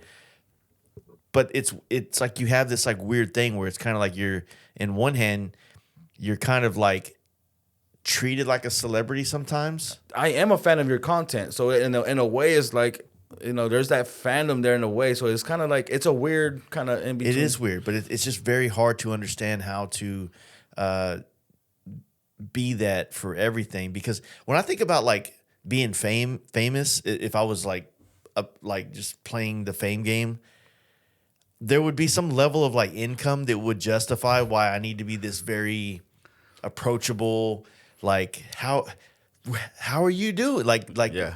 Being more of a service to everybody that walks up to me, as opposed to like, I'm just fucking hustling, just like everybody else, trying to figure out how to keep the lights on. You'll just put your pants on one leg at a time. Yeah, just, you know, like 100%. Not it, you know, like I said it all the time. It's like we were talking about this when you first got here, when we were waiting on Devin. Like, I travel on motorcycles. I do what I do because I made my life set up to be able to do so. Yeah, I have two pretty grown ass kids who do not require much from me financially, right? Yeah. So I don't have, like, I can afford to live in a very small house with very small amenities. I don't have over-the-top payments. We don't have a boat payment and an RV payment. We don't have dogs that need to go to a fucking vet every month to get some fucking, you know. That's all by design. Yeah, right? and you know, I do have my I don't know if the word is fetishes, but I do have my quirks or have you say that? Like I think we were talking a couple of days ago. Like when I get depressed, I do retail therapy. I go buy Vans shoes because they're cheap, and I feel like I can get a lot for not a lot of money. You just get that little feel good moment, like I need to go. It's do like something. fuck, I got some nice new shoes. That's what I've been doing with film. I just buying film. Yeah. I'm bidding on eBay film for no reason right now. So, in my, I guess to kind of like bring that back home, it's just that I don't know, man. Like I if anything, I want to help people maybe find ways to kind of like chase their thing, their whatever it is they want to kind of do and achieve. And I think that's happened a lot with you since I've met you. You came to the camp out. You worked the whole time. I mean, essentially, and that's the conversation I had with last night after everybody left. You know, I stayed there talking with Lainey, Katie, my wife, Sherry, and it was like this big old build up to us. Like, this is why this, but it was everything that I've had in my life: losing several restaurants, fire, COVID, partner bailing. Right? It's just been life. It's been hitting me. Just I get up, knock me down. I get up, knock me down. Mm-hmm. But everything that led up to that moment, the last year of me saying, I'm gonna go to this random bike night. Mm-hmm. Like I watched this content. Like I even went, like when I found your stuff, you know, and there was like waiting for like new shit to come out. Like you're doing the FXR tour, like you're super busy, stuff like that, right? So I signed up on Patreon, and I was like, man, ain't nothing going on here. Like there used to be some helmet giveaways. I'm like, what the hell did I sign up for? Like it was before Garage Talk was introducing all that. So I was kind of just like, what the hell's, man, I'm giving this dude. I was like, I'm not getting my money's worth here. Yeah. But what I did was to fulfill my time was I go back and like old quaint zones and stuff like that, right? I mean, dude, on the Patreon, there's like some content on there that's legacy that you could listen to it now. Like when me and Jaden were doing the what was it? Like we were given the behind the scenes of every podcast episode. Like we haven't finished it. We only got to like the third year or something like that. But I was like, man, that was kind of cool. Like, like what? All right, this is the first time we ever did a podcast with Dixon Flannel. This is what was going on behind the scenes to make that happen. The context and all that stuff. Yeah, so, like I said, with Jaden moving up to like damn near Oklahoma, it kind of put a wrench in the mix of that shit. But so, like I said, I started watching all like old quaint zones and stuff like that. Like I was like, hey, dude, that jive ass honky, that motherfucker looks cool. And he's a whole vibe. And dragons, like so, like. This is like 22, 23 when I'm watching your YouTube before I signed up for Patreon. Because at first I didn't know what Patreon was. Yeah. So just I found you on Instagram. It's my OnlyFans, basically. Yeah, pretty much. But, I went from finding you on Instagram because I was like into performance baggers. And then like I was like screenshotting your helmets and your bikes. Right? I was like this shit's fucking dope. Like I didn't know none of the brands. I just came from this. I went from a 2000 Road King to a 2019 Electric Glide Standard that was... pretty much they turned it into a street light. Had like all the radio was already at it. It was just like a street light with polished primary and heads and stuff like that. But so I ended up like on that, and I was looking at like the KST like meat hooks and stuff like that. Like, it had like the low bag, like the bags that went all the way down. I was like, man, I'm gonna put a 23 or a 26 on the front. Like I was still trying to find my flavor. But I found your stuff. I'm like, man, this is my jam. And anyway, I ended up on your page and your YouTube. And then I started filling time with like working, like just cleaning my bike in the garage and throwing your stuff up on the wall. And I started watching those stuff, just like going back. And it was like some stuff was like, hell, that's kind of weird. But it was like, oh, that was during COVID. That now it makes sense. Like that episode was during COVID. That's why that conversation makes sense now. Yeah. This was years after that episode came out. There was some stuff that wasn't like period. It had to be period correct. Like you could listen to just a conversation and take it in, right? Listen to I went down listening to all the Whiskey Boys and stuff like that. Like I was like, man, I fuck with those. Like that's cool. Mm-hmm. And it was just one of those but going like me, the type of person in the business that I'm in, I'm designed to listen to things like the details and things. Mm-hmm. Like when I go up to a customer at a table, I need to know if they're happy or not. Like I need to pay attention to the details, facial expression, stuff like that. So so that goes in everything I do in life. I listen to all the small details. So when I showed up to the first bike night, I heard in several episodes of some hey, that's my time to get out and be me, just be and not turn the Fast Life Garage off and just be me. Mm-hmm. I've heard stuff like that or comments of hey, we're not gonna go up to you and be like, hey, dude, are you okay? So things like that. Well, things like that stuck with me. So when I pulled up, my expectation wasn't to be I'm gonna show up and if I dig this, I'll come again. Mm-hmm. I showed up. I had some conversation.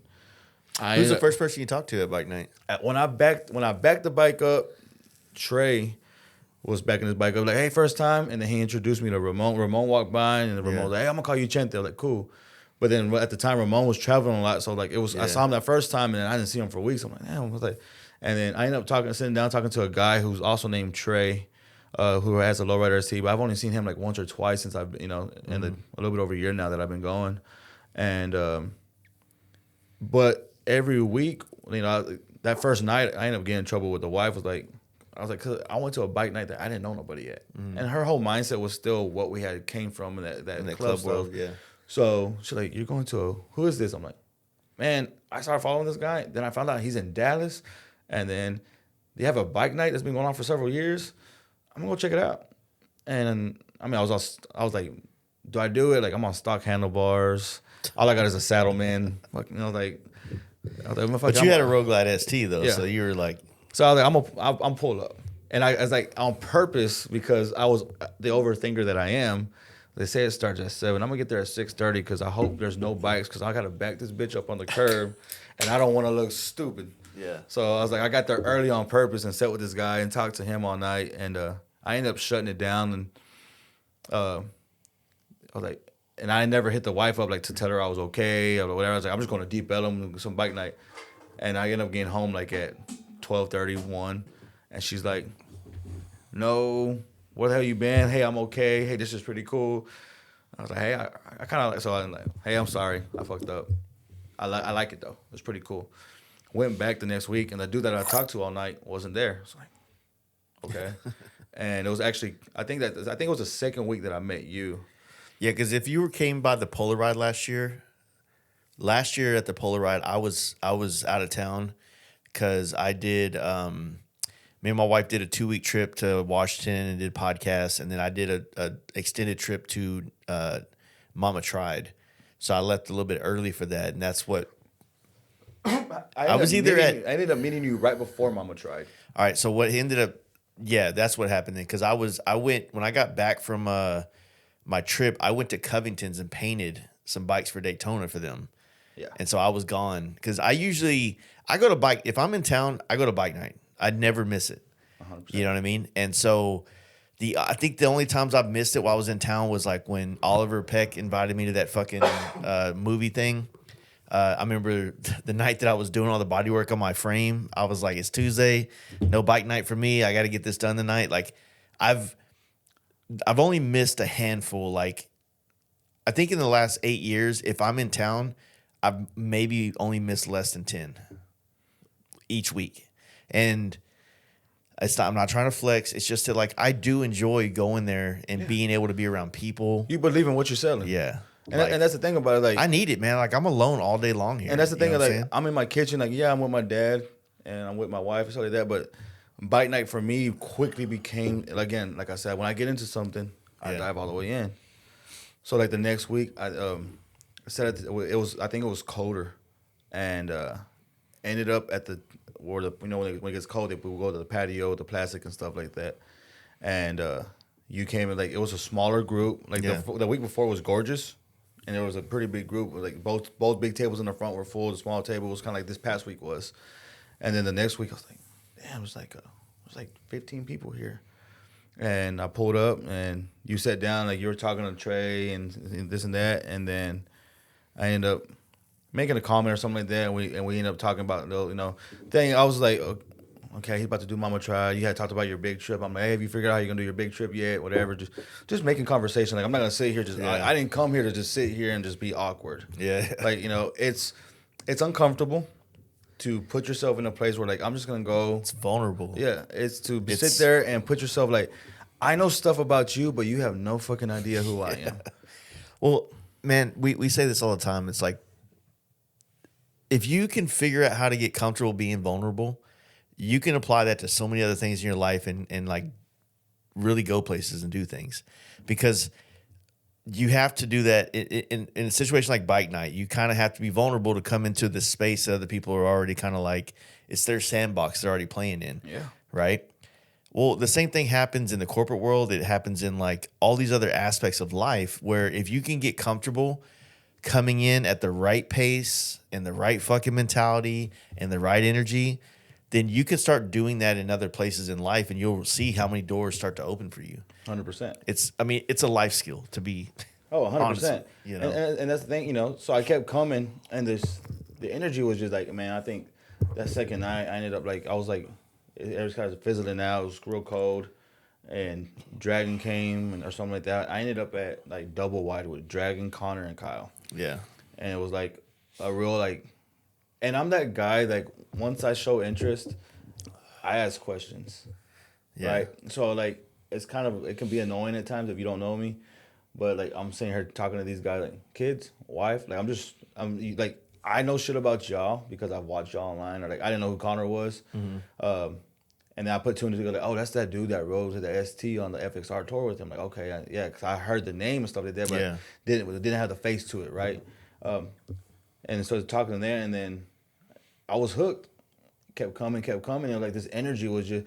And then the next week, I ended up talking to like Bobby from Fort Worth, and I'm having conversations that have nothing to do with motorcycles. Like, I'm just showing up and having conversations, and then I just kept coming, right? It was just one of those things. Like I was making it like, okay, I'll do this, and that, but I need to be open on Tuesday night because I've always been so wrapped up in making a living, supporting my family. Tuesday nights are like for me to where I can just go, not be a biker, but just go with friends. Yeah. And I don't know where the night's going to take us. I mean, our conversations go left here, right there, like all over the place, right? Sometimes we're leaving at 9 o'clock and going home, and sometimes it's 2 a.m. Sometimes it's like, hey, dude, hey, we going to Reno's? I'm like, no, I'm going home. Like, sometimes you got to figure out when you want to cut it off, right? Yeah. But you never, I love it because, again, I like exactly like in everything else I do in life, I like the excitement of not knowing what that journey is going to take you to. Honestly, like, and I like this about it too, but I think you might like this when I explain it to you, is that in every aspect of your life, you have to make decisions and you have to lead. You have to lead your family, your wife, your kids, your business and all that stuff. And sometimes getting around other men, it's nice to know that, hey, look, they already figured out a couple things, so all I got to do is just show up and like enjoy what they already put together. I could just come enjoy this, without having to, figured everything else out. There's something to that. There's a comfort in being able to just go. It's like going to watch a movie. All I have to do is pay for the ticket, sit down, and shut the fuck up. And hopefully I like this. If I don't, all right, now I know. But that's what I kind of like about bike night. Sometimes, and we've implemented new ways of trying to get everybody together because keeping something alive for 8 years. I mean, it's like a fucking marriage, dude. We've been fucking for 8 years, dude. This shit's, it gets stale. We have to find new ways to spice this shit up. And you coming in with like your ability to cook and your access to having a restaurant, things like that, opens up new opportunity for us. And when other people come around that have something to do and they can open up opportunities, and like, I think it's important to recognize those kind of like, once again, for lack of a better term, opportunities to create like more connection with everybody. Like when we first started bike night, it was so new and there was nothing else out there that kind of checked that box for us that we naturally wanted to connect with each other. But we were a very, very small group at first. It was only like 8 or 9 of us, right? So it was easy to be like, hey, my house this weekend, we're doing this, or this person's house, or this person's house, or this or that. It was easy. It was only a couple people to manage. And then it grows and it dips and it grows and it dips, and like people kind of come and they go. There's a lot of ebbs and flows, right?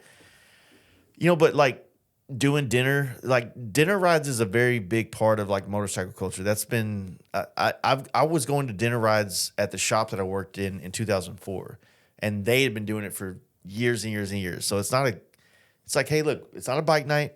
We're gonna meet on Thursday at this spot and we're gonna ride to dinner. Our old ladies are gonna come. It's gonna be a nice dinner, and then we're gonna go ride home. Yeah, simple. It's another way to connect, and like what we did the first dinner after Born Free, right? Mm-hmm. We rode that wave. This time we kicked off, the week before Nitty Gritty, we kicked off our dinner. Yeah, and we're gonna ride this wave into Nitty Gritty, right? Exactly. That energy. But those nights are just not even for the support and stuff like that, right? Like, going back to what you were saying earlier, like I cooked at the camp. I was like, when I showed up to the camp out, I've been nothing but, like, these guys have been nothing but great to me and accepting. And I was like, what do I have to offer, right? Because I'm going to be true to myself. I'm not going to say, so like, what can I do? It's like, I'm going to show up with, I told the wife, like, hey, I need you to pull this trailer. She's like, I'm not pulling a trailer.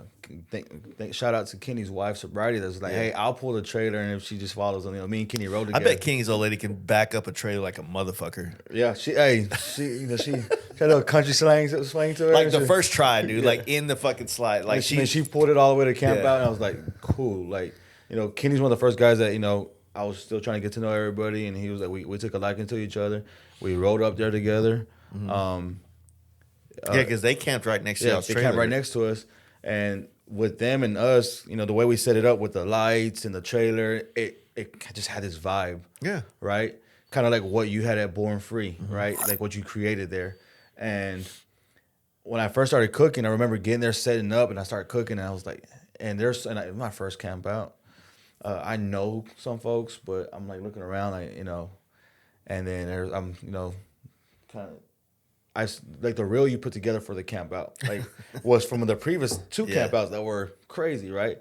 So when I get there and it's kind of mellow, I'm like, this is kind of chill. Like this shit, that reel look wild. Yeah. And then everybody, hey, but you had talked about, hey, I'm not gonna hype it up. I don't want to do all that stuff that I've done. Like this might be the last. I just kind of want to enjoy it, take it back to what it was. Yeah. Right.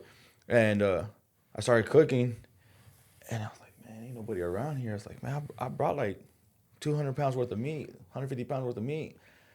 Somebody better eat this shit. And I didn't go out there. Was like, I'm not charging. Yeah, This was donation. Yeah, it was out of my pocket because it was, again, I wanted to reciprocate the energy that has been given to me. It's like, let me give back. Yeah, right. And that's what I did.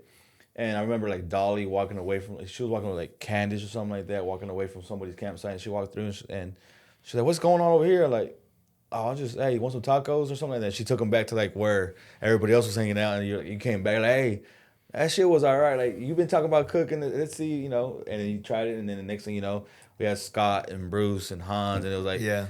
And I remember standing there, like, people like, "Oh, you worked all weekend." You gotta think that's what I do for a living. Now I'm at a motorcycle camp out.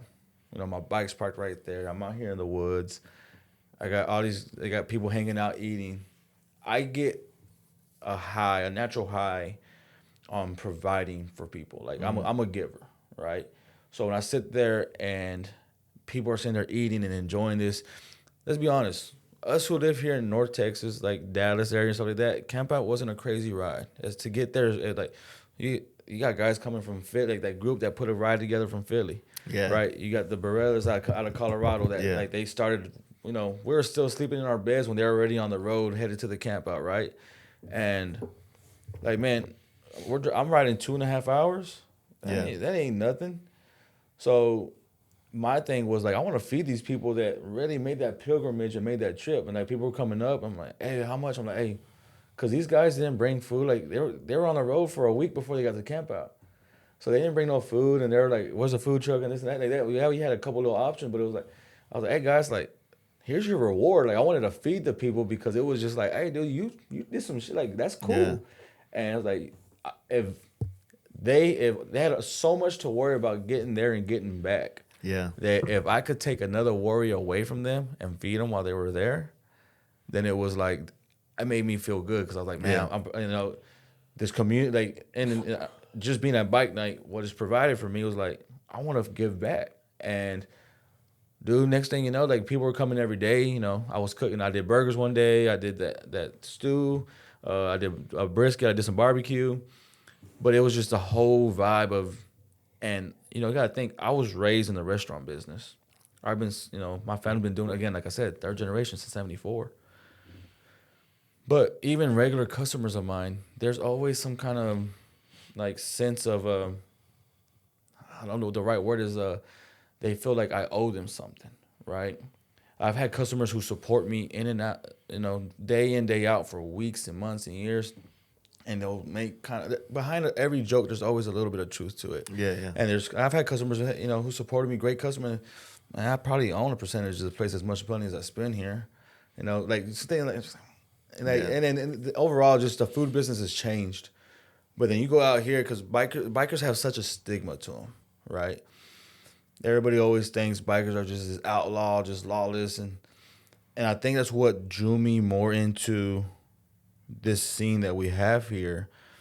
Is like there's businessmen, self-employed like us. You got people with careers, and people who are like doing this stuff day in, day out, but they're still biker. Like these guys have normal lives, like they normal jobs, stuff like that. Like they buying houses, doing great things, but they're still making time. They're still making time to do this, right? So I'm like, you can have, you don't have to do this and not do this. Like you can still have this life and this life, at the same time. So I did that, and then I remember having the conversation when we got back from the camp out. When I got back, I was on this high. It was like, I told Ashley, we got back, and my parents and everybody was like, man, how'd it go? I was like, dude, that is the most grateful community I've ever served. Mm-hmm. I've served a community for over 3 decades. My family served a community for over 3 decades. But just the love, the appreciation. I remember that last night after the toast, when I think I did barbecue that night, and you got the guys from Clean Moto, and I got Chamberlain and Mark from Texas Performance, and hang 'em. I got all these guys, and it wasn't, it was cool because I watched all these guys, and all these guys were like household names from this scene that I've been following online. Yeah. But it was more of just the support of going back, circling to what I said earlier, like the best memories are around food, like breaking bread and stuff like that, right? Mm-hmm. So standing there and watching all these guys eat, and like what I provided, they came. Yeah. It was that catalyst that had them all there standing at that camp, eating and enjoying the moment. It was something like, man, even if this is all it ever is, I'll cherish this forever. Like I felt like I provided something. And then my mind started spiraling, right? Like I always talked about wanting to, like, especially after Chef, I wanted to do a food truck, but it got played out. I was like, man, like really, Clyde Warren. I feel like that show really. I mean, that show was a representation of something that was already taking place, but it definitely doubled down the whole concept of it, And it made, because food truck was one of those things that people who were scared to go into a full blown restaurant, they got into, like, this is the investment is smaller. I don't have to depend on staff. I don't know what I'm doing, right? But I always wanted one, but it was always like, man, it's played out. And I've always done full service. So I was like, am I going to go Clyde Warren Park with every other food truck? Mm-hmm. Am I going to go here with every other food truck? Like, I don't want to do that. But after the camp out, serving the community, I was like, man, to have this passion and then my livelihood, like, man, it's the best of both worlds. Yeah. Right? And that's where I remember coming back that bike night after camp out, like, hey, man, do you think if I did a food trailer and I kind of like service motorcycles, just like, that was like not the only thing I do, but specialized in the theme, like a motorcycle theme, and then like the thing that I want to do, like hit, whether it's dealership stuff or like the one I did at Dallas Harley, or if I want to go do this and do that, like the ultimate goal was like, if I'm being honest, like my ultimate goal was like, man, I would like to do Sturgis, or like to see my trailer parked in front of the museum at homecoming or something like that, right? Like if Moto Loco became a thing in this community, it was like that'd be the ultimate Harley's goal. Definitely trying. They're not actively doing DEI anymore, but I'm sure you can pull the minority card to get your trailer up there. Yeah, but hey, I know a couple people. But that was like the ultimate when I got there. I was like, man, the ultimate, man, if I saw that Moto Loco parked in front of like the homecoming rally, right? Yeah. I'd be like, man, that's the pinnacle for me. Yeah. But then it could be a reality for sure. But then we do Born Free, right? I buy the trailer, we get back from the camp out. Yeah, but you had some fucking hiccups. Yeah, so the camp out's in May. Yeah, I buy the trailer like end of May, early June, and I'm like, cool, we're launching this. Get my logos, all that. I was like, Born Free's in October. Yeah, no problem. Yeah. Well, then says every builder. And then not only that, it doesn't help. Like we talked about earlier, headed to Sturgis, I get hit. Yeah. Right. And it put me in a weird spot in life where it was like affecting my finances a little bit. I started this, and we had the restaurant going. So obviously, I kind of just reverted back to before I do anything else, I just need to make sure that lights on, roofs over our head. I went to that. Yeah. And the days started ticking. It's like, man, the trailer's not gonna get done. I'm gonna rent one. I get a rental, cool. We're good. I'll just pull up in this blank rental. I'll throw a magnet on there with the Moto Loco logo. It doesn't matter what the inside. If it's not mine, I'll build the next one. Yeah. Then that stuff happens where the guy hits me up like, hey, dude, the guy that rented the week before you, trailer got stolen. It was like the 2 weeks before mine. It was a rental before mine. Yeah. He didn't lock up my trailer. It got stolen. I don't have any other trailers available. And I'm scrambling. I remember coming to bike night like, dude, I don't know if I'm going to make it. And you kind of gave me that tough love of, you say you're going to be there. Kind of what are you made of? Like, yeah. Failure is not an option. And I remember leaving that bike night like that guilty conscience, like felt like the guilt trip was laid on me. And I'm like, fuck it.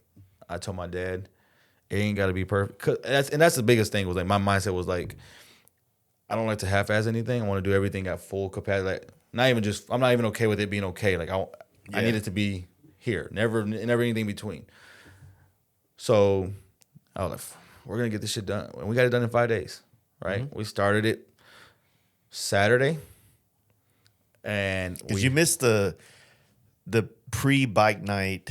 I missed the pre-party. I missed the porn free pre-party. Because you were getting it done. Yeah. And but that's, I mean, because that was that porn free pre-party was Wednesday, the day before porn free. Yeah. So I started it on Saturday.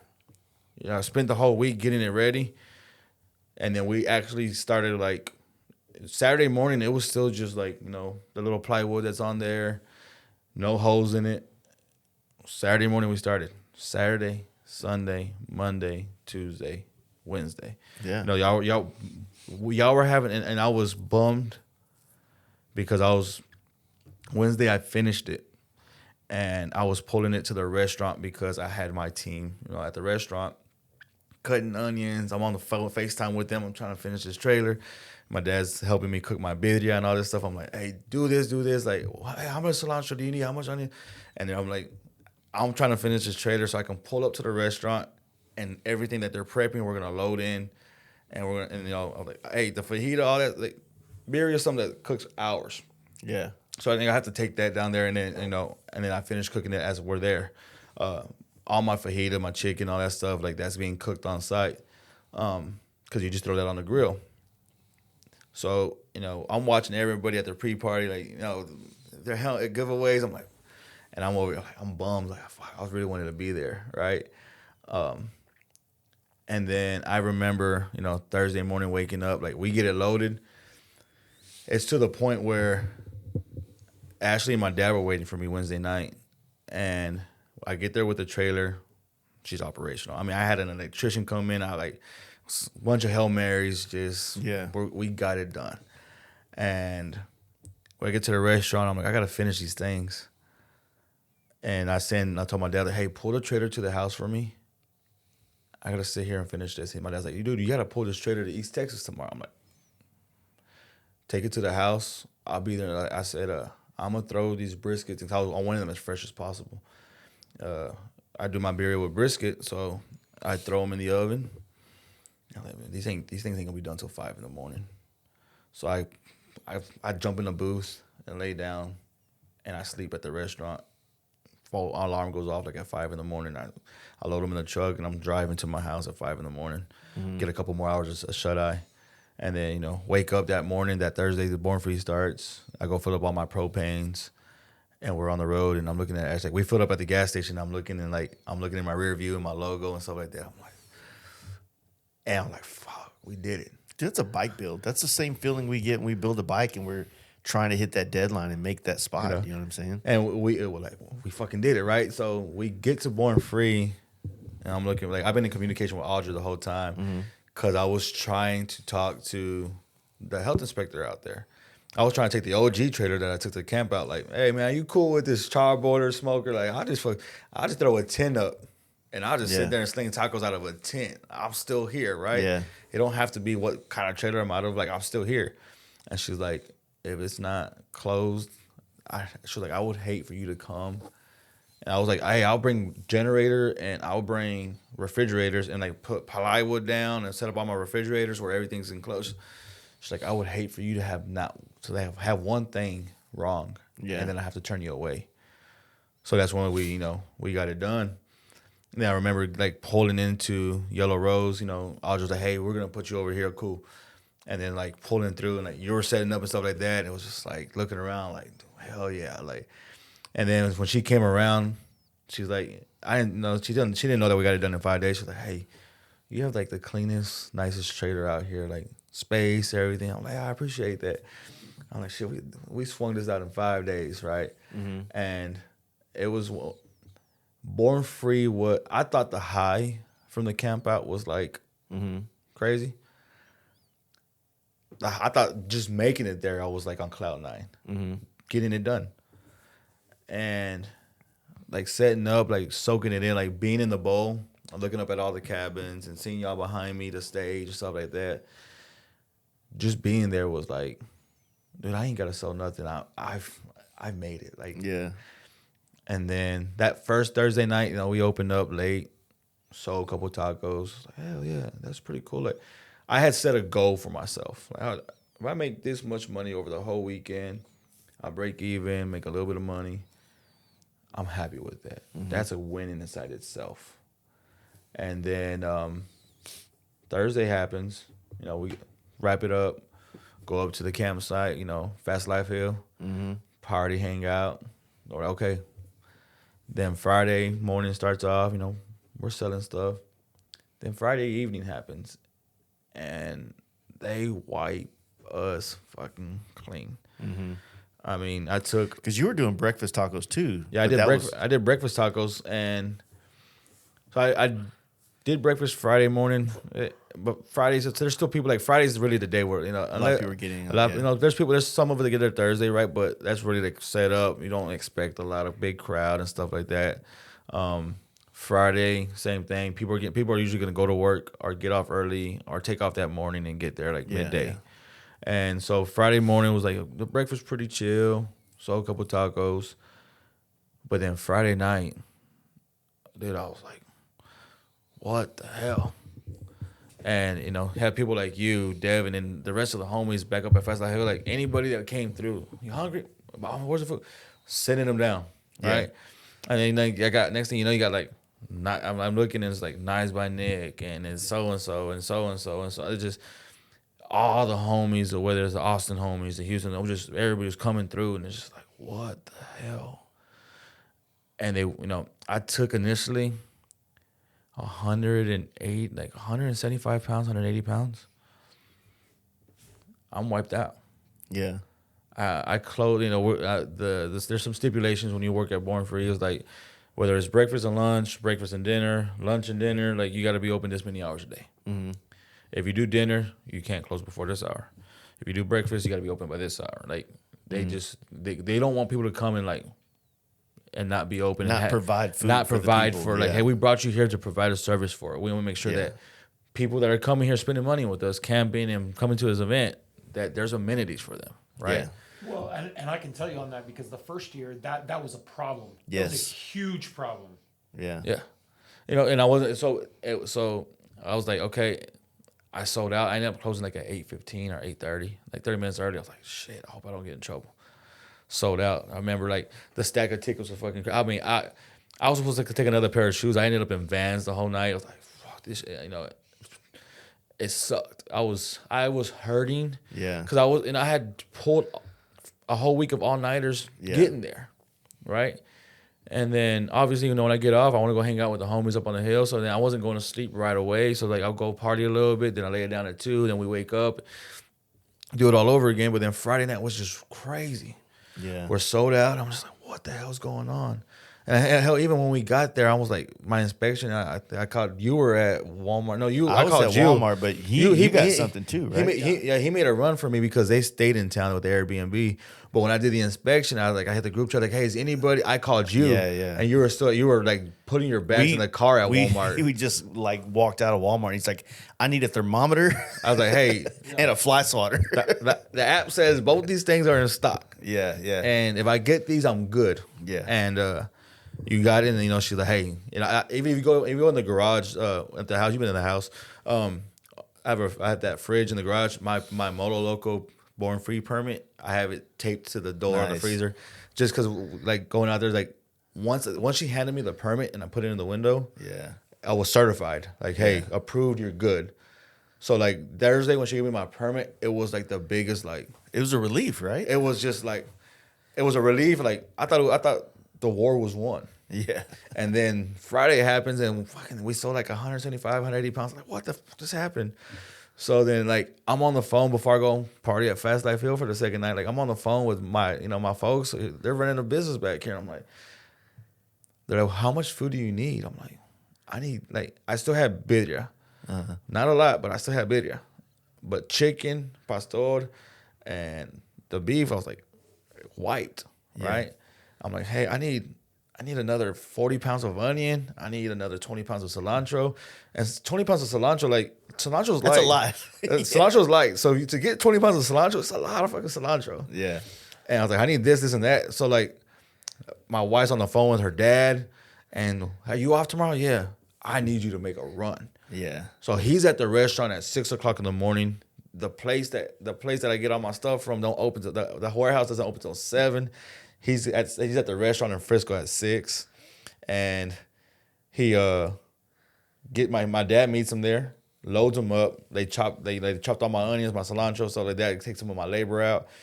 They're sending us stuff like they got big old coolers with ice, and they're like putting all this stuff containers in there. Like, hey, he's the mule, like he's getting it to me, right? Yeah.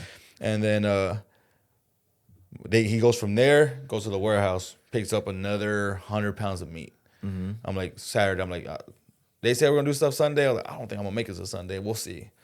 It gives me another 100 pounds of meat, and he's hauling ass down 20 coming to East Texas. And Saturday morning, I opened up for breakfast. Friday morning breakfast was pretty chill. Yeah. Saturday morning, I opened up for breakfast, and I think I have like 40 dozen of eggs.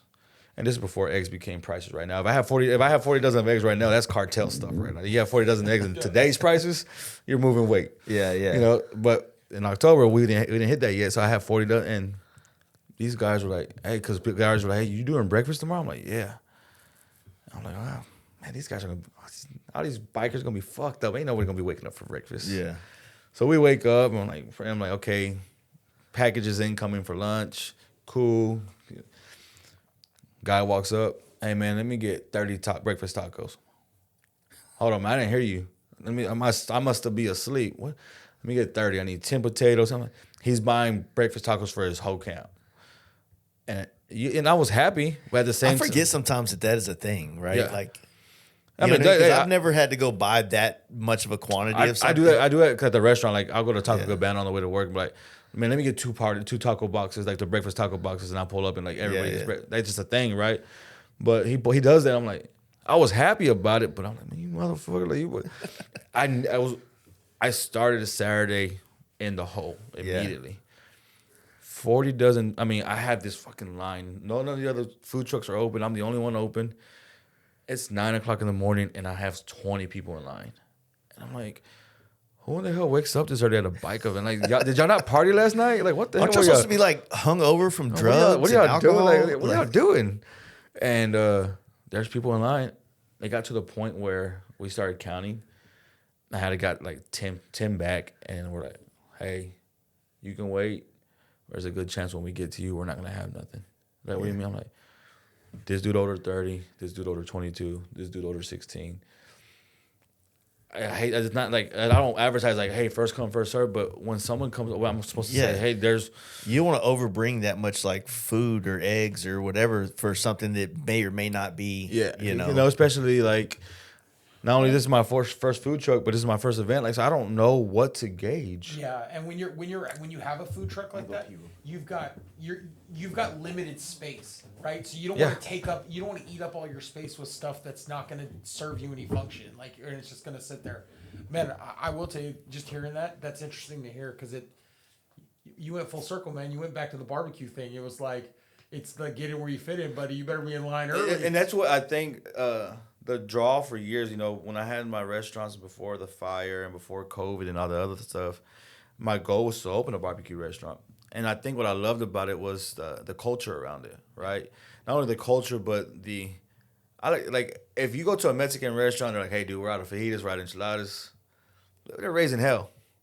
Yeah. But when you pull up to a barbecue spot, they're like, hey, we're out of sausage and brisket. All we got is pork ribs. And okay, I'll just take whatever's left.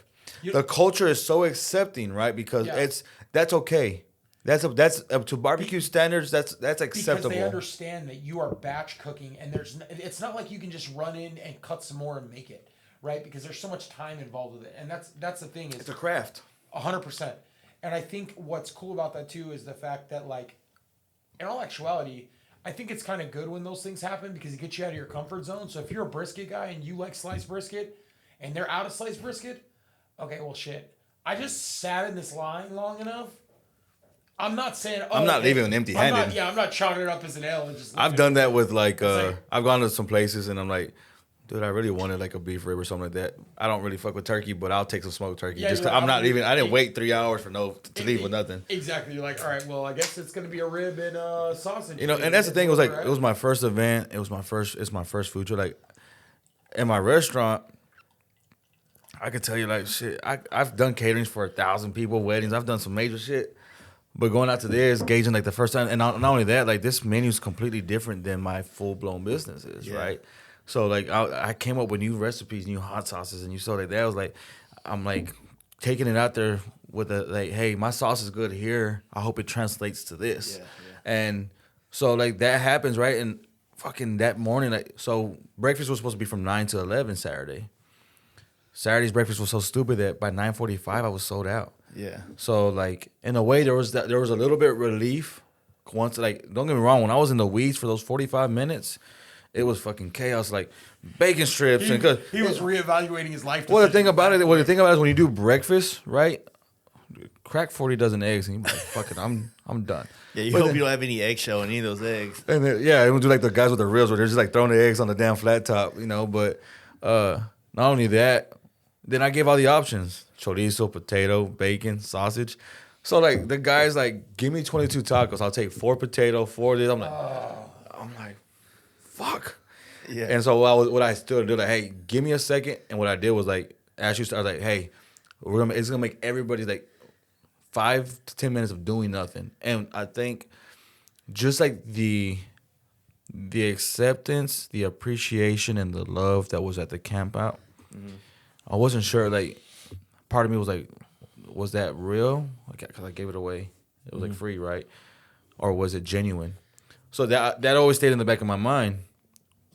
The affirmation and the true answer was it was genuine, because when I got to Born Free and I got in the weeds and I got behind, people were like, hey, no rush. I'm here I'm fucking with your shit. I'll walk around a couple of these vendors. I'll come back and see my orders right. Like they were super accepting. Yeah. And like now obviously I plan on getting better, and every event's plan on getting better. If I'm there 3 years from now and it's the fucking same, like the dude's still struggling, like, hey dude, come on, you've been here a couple times before. You're fucking up. You should know what the sauce. But genuinely, just the appreciation was there, right? So during that breakfast, I'm like, hey, give me 5 minutes. Just let me crack some eggs. And what I'm gonna do is I'm gonna do a dozen of like a dozen and a half, 2 dozen of just potato and egg. I'm gonna do 2 dozen of sausage and egg, and I'm gonna put in these that way. As our orders come in, I just heat up tortillas and I'm just making tacos. Yeah, but when you do the breakfast tacos, aren't you like wrapping each one? I'm wrapping each one individually. Yeah, instead of like the street tacos. You drop them in a box. Yeah, exactly. So then what I'm doing is like you create an assembly line. So as I'm making tacos, Ashley's like, she's turning around taking orders, and then she's turning around and like putting foil down. And then I'm like dropping tortillas and I'm just like spooning potato and eggs. So like she's hanging up tickets and we're knocking them out. Yeah. Right? So once we got through all that chaos, then we get 9:45. Man, my lunch don't start till 11. I'm on the phone with my father-in-law, like, dude, where you at? Like, he's gunning it from Frisco, down to Mount Enterprise. So he's coming. But when I sold out, it was like a blessing in a way. Like, it was cool to sell out, but it was also, I had an hour and 15 minutes to collect myself. And get ready for the day. Like if that was breakfast on Saturday, what's the rest of the day gonna be like? And Saturday was what Friday night was. Saturday was that from open to close, and it was just hit after hit after hit. And I got guys that were coming and every 2 or 3 hours buying 3 or 4 tacos at a time. They go party, go hang out, walk around, come back, get a couple more tacos. Yeah. And each time they would wait 20, 25 minutes without a problem. And it was just like, hey, dude, like, hey, and then, whether it was like having crew from Houston coming over, like, hey, dude, like, I didn't know this shit. Like, I went back up there and like, hey, tell them like it was legit. You did this shit in 5 days? I'm like, yeah. Yeah. And I remember Saturday night, my father ended up getting there. And we rocked Saturday. And, I sold out Friday like at 8:30. By 6 o'clock Saturday, I was done. They brought me like another 80 to 100 pounds. and it was gone by 6 p.m. I remember guys walking up like, what do you have? Like, actually would go out one by one and like scratch. Like, we're out of this. We're out of this. We got tortillas and cheese. So like guys, so I remember guys coming up and like, hey, what do you have left? I'm like looking, I'm like, maybe 60. He's like, here, do this. He goes, not gonna give you no money. He's like, whatever meat you have left. I don't care if it's 5 tacos. I don't care if it's 30. Whatever's left in those pans, make as many tacos as you can. So I think I scrounged together like chicken, a little bit of pastor, a little bit of beef. I got together like, it was like 20 tacos. He was like, no, add it up. And I was like, dude, you wipe me out. I ended up giving him like a little, like the total was like this much. I knocked a little bit off, like, dude, I appreciate it. Like, he just came, he was like, I don't care what it is. Just give me whatever you have left. You made the discada tacos. That's exactly what he got. He got like a little bit of everything. All of it goes in one pan. That chicken had a little bit of pastor in there. Yeah. And so they did that. And, and obviously Saturday turned into a rage. Like, it was the celebration of, every time that I thought I was on cloud 9, it was raised to another level. Yeah. It was raised to another level. And it was just like, I remember standing there, we have the ticket thing and actually stabbing every ticket. That ticket thing's 6 inches, and a ticket's a piece of paper. Yeah. We ran out of space on that ticket holders to stab to. Like, she had to just start throwing them away because, well, we ended up counting, like, we did over like 3,000 tacos or something like that. Like, we ended up like doing some math. Like, every night we would add up. I told you I set a goal. Like, if I hit this, yeah, I ended up tripling my goal that weekend. Yeah. And it was like, and there's a lot, like, there's some adjustments I got to make. There's some adjustments to the menu. It was a learning thing. I'm not saying I'm going out there and be like, oh, shit, all tacos are $10 a piece now. I'm not doing that. There's some adjustments I need to make. More things that I want to offer.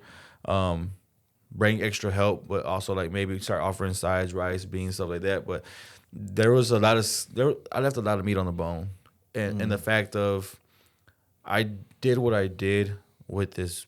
I was just trying to make it with the simplest menu that I could. Well, I think that, like, if you really think about it, if you were there, I think that everybody, not even knowing that, felt it. And that's why I think that on top of the fact that the tacos were also fire, there was a sense of, like, your taco truck exuded, I am a biker, When I bought it, the orange one, when I saw the orange one online, I was like, I got to have it. Yeah. And then I got to the trailer yard, and I'm like, man, I didn't see it, and I was kind of upset. Man, they're like, you looking for something specific? I was like, man, I saw online y'all had this orange one. And she's like, you came for the orange one? I'm like, yeah. She's like, sweetheart, I'll give you a discount on it if you take that son bitch today. And I was like, I would imagine because nobody wanted an orange one, but for me, like, the orange and black, like, it was perfect to what it speaks what we do, right? Yeah. It's like, let's be real, like, we have the bar and shield tattoo. Like, most of us have the bar and shield tatted on us. It's a lifestyle, right? I think Devin's supposed to be getting one here soon. You gonna do it like Reno? I'm doing like this dude over here. Reno did it like this. Yeah. But it was the whole idea behind it, right? Mm-hmm. When I was coming up with the logo, like Moto Loco, and it was like, everybody knows, like, the wheel with the wing is such a classic, like, timeless piece that speaks motorcycles, like, back into whether it's David Mann stuff, whether it's stuff like that, like, it's scattered across periods that were people that were doing this way before us, right? Mm-hmm. So when I like drew it out for my artist, I'm like, look, this thing is huge. I want to use it as the O in tacos, and I think he captured it perfectly, right? Mm-hmm. And it was just like, and then I showed him, like, he's been great. He designed all my menus, all my logos and stuff like that, and he's been great about capturing, like, when I did my building downtown, it's called El Centro's downtown Rowlett. I told him, I was like, hey, think back in the early 1900s, think like, because, back in the day when, like, railroad companies had, like, their logo were very, like, embossed in gold. Yeah, and, like, that was, like, a thing. Like, you looked at that, like, okay. It's very elegant. Very elegant, right? Especially, like, in old downtown buildings, like, it was, like, black with, like, gold leaf around. Like, it had a certain look. So that's the look that when I told him that, and he captured it, right? He's done really good with that. So even if you look at Moto Locos, like, hey, we don't want no copyright stuff, but it is like my version of a like bar and shield interpreted into my logo and stuff like that. Play with the colors and all that because I wanted to capture that. It was like I didn't want to throw up like a biker catalog on there, but I wanted the things to be like. You did want it to be known, that like you wanted it to be identified. Like, hey, I'll do any event. Like I've done birthday parties now. I've done the stuff like that. I'm talking to people in hospitals, and like even today at the restaurant, just before I came out here, it was some guy like, hey, I work for a company, and we bring food trucks once a week to feed our people. Would you like to be on rotation? I'm like, absolutely. So now he's gonna go back and talk to his company and see what kind of menu, how what their budget is weekly and stuff like that. Because he just eats at the trucks, but they're always looking for new trucks. So that's growing, and I don't want to be like only bikers, but the thing that's what this was born out of. I think that you could be only bikers and still not have enough time to service all the different angles. And I think and that's true. So I mean that's just how I think. But that's it's kind of like truth. Maybe you can take this as an analogy like I'm holding out for the right paint jobs that I know that I'm going to be able to really fucking hit it home, and it's going to be the financial thing that I need, but it's also the best job for me to do to showcase my ability. So I'm turning down certain things that could pay the bills, but I'm waiting for that opportunity that's going to be more than just a paycheck. It's going to be something better for my brand.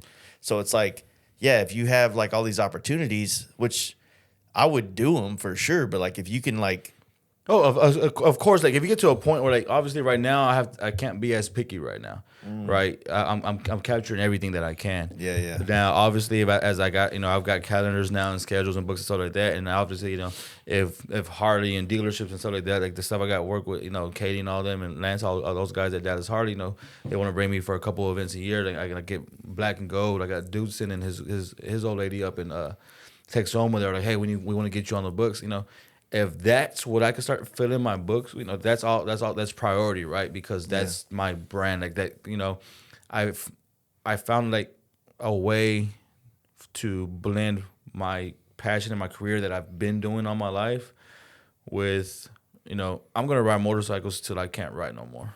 It's one of the, you've talked about it before. Like you've been doing this for a lot longer than I have, right? And I haven't touched the surface of the things you've done, but. Yeah, I mean, these pictures were before you started riding.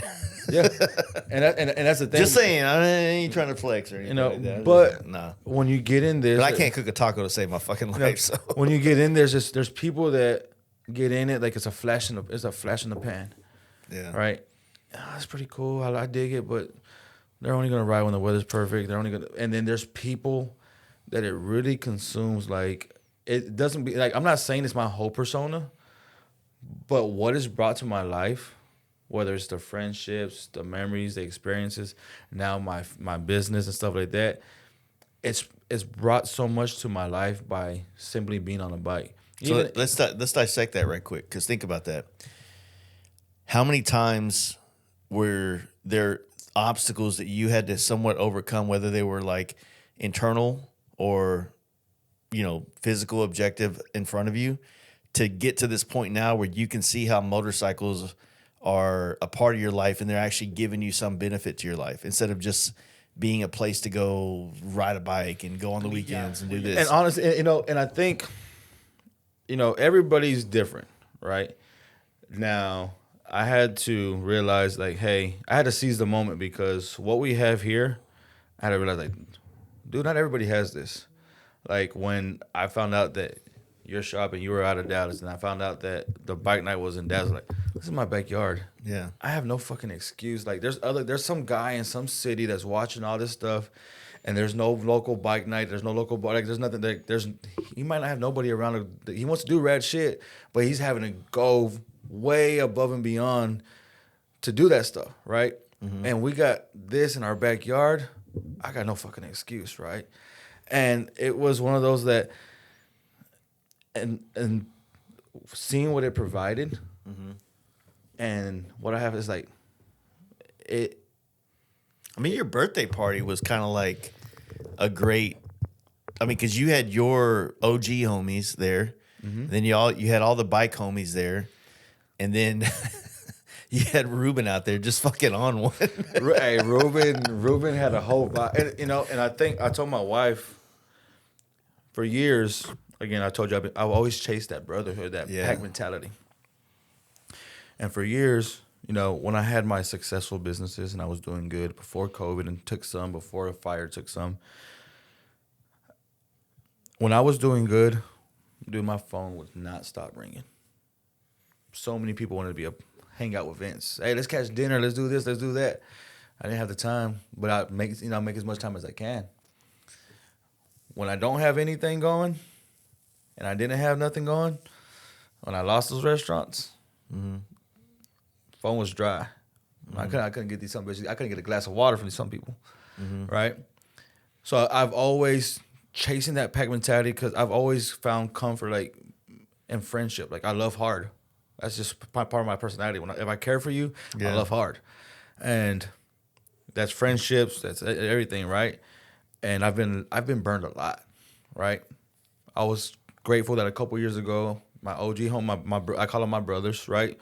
Not through like the bike stuff, but just we consider each other brothers, right? We all got our tattoos, 105, 205, 305, like we till the wheels fall off.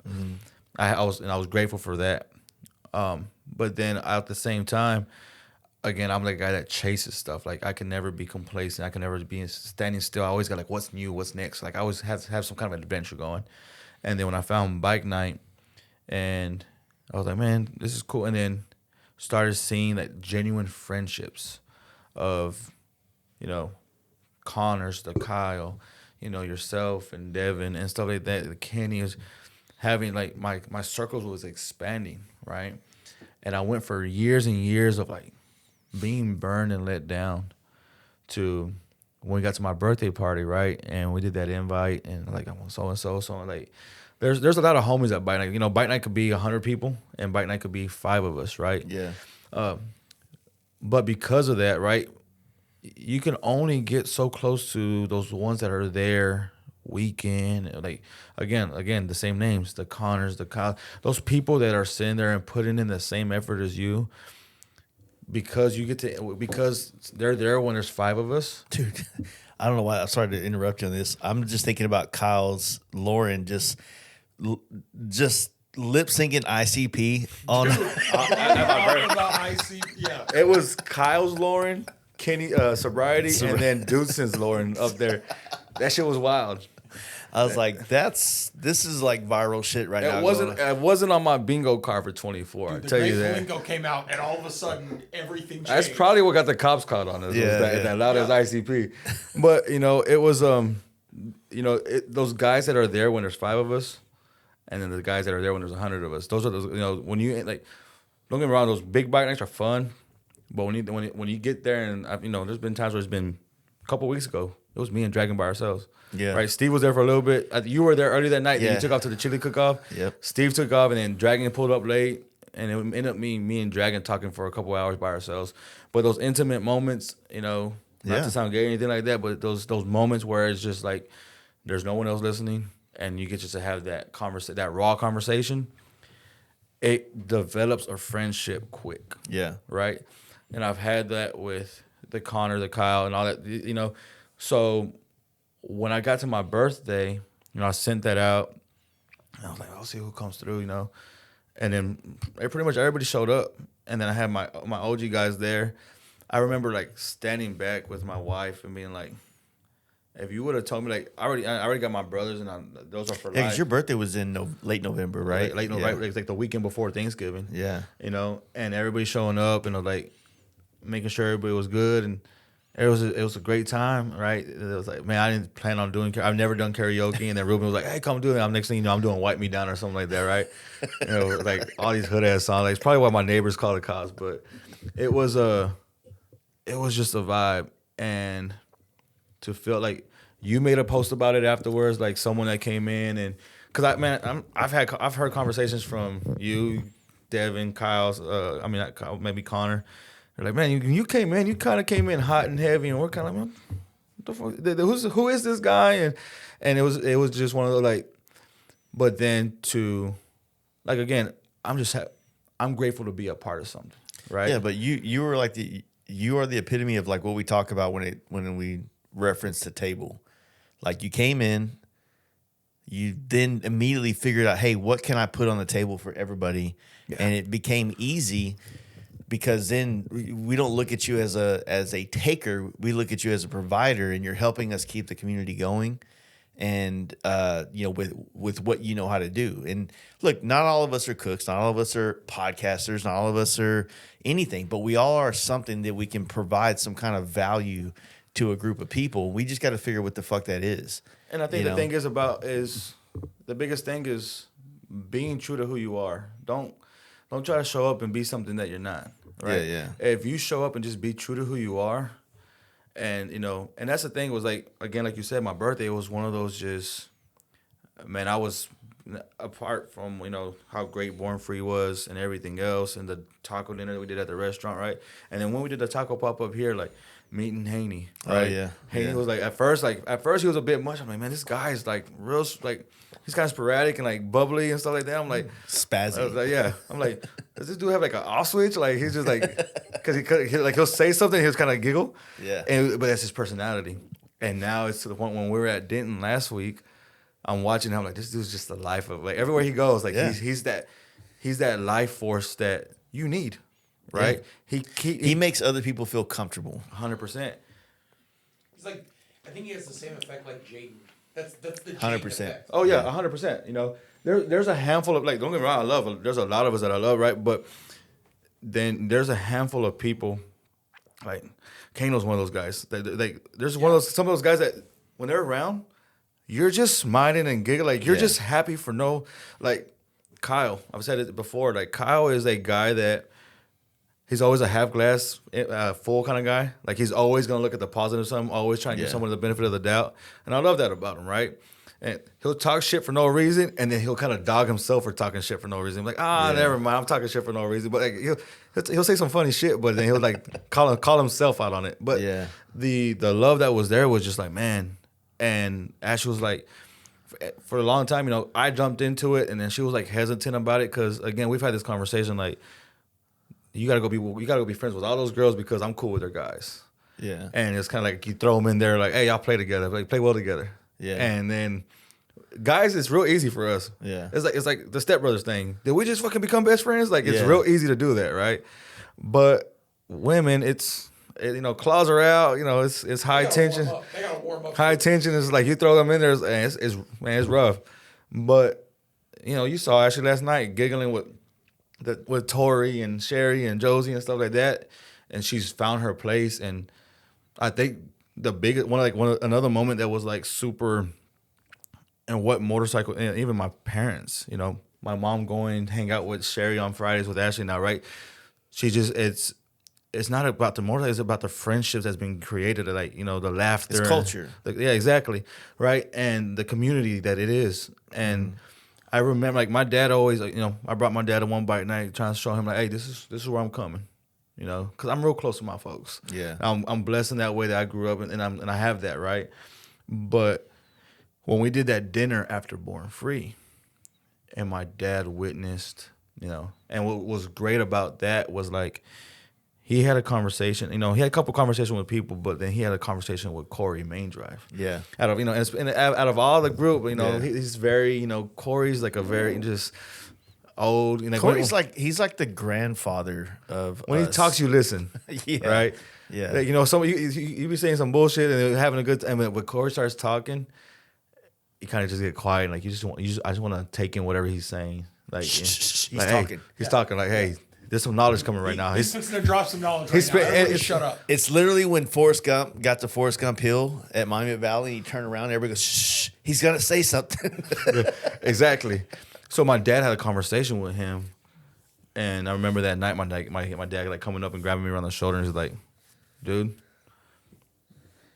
you struck gold. He's like, you found something.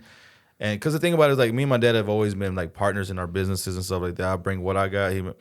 But, obviously we're family. So a lot of our network is the same network. Yeah. So, like, if I got to make a call, I mean, we both have a problem that needs to be solved. Me and him, that's the same fucking call. We're calling the same guy. We know the same people. But through motorcycles, through the bike night and everything, I've created a whole nother network, right? And whether it's Adam, like, Adam being a certified plumber, he's like, when I was doing the trailer, Adam was like, dude, if you need anything, I got you. And the thing about it is, I love being a giver. I love providing. I don't like taking. Even though I have to learn to change. And we had this conversation a couple of bike nights ago about, hey, when you want to do something, like, there's some benefits that come to being a part of this community, right? Take advantage of, like, quit doing stupid shit by yourself. Like, ask one of us or do this.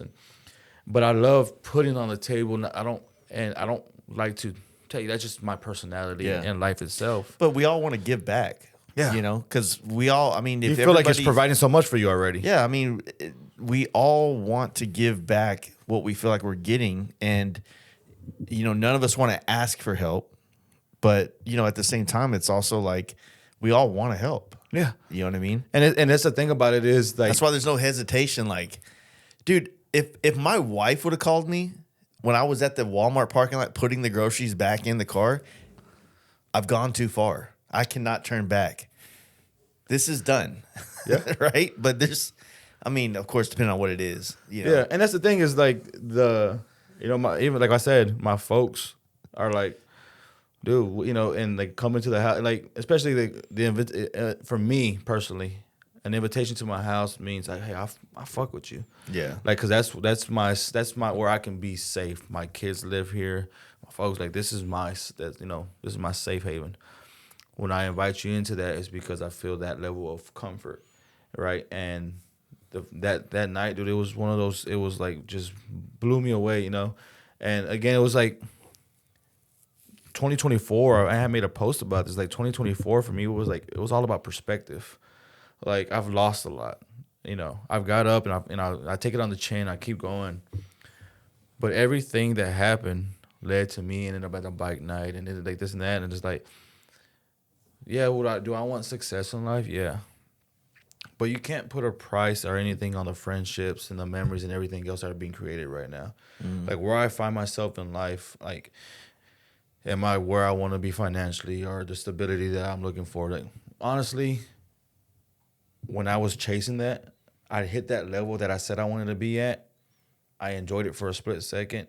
Then I raised the bar again. Mm-hmm. So you're chasing the dragon. Like, you're never really going to, like, for me personally at least, I was never really going to be content because I was always pushing the bar. Like, I got to this, now let me take it to this level, let me take it to this.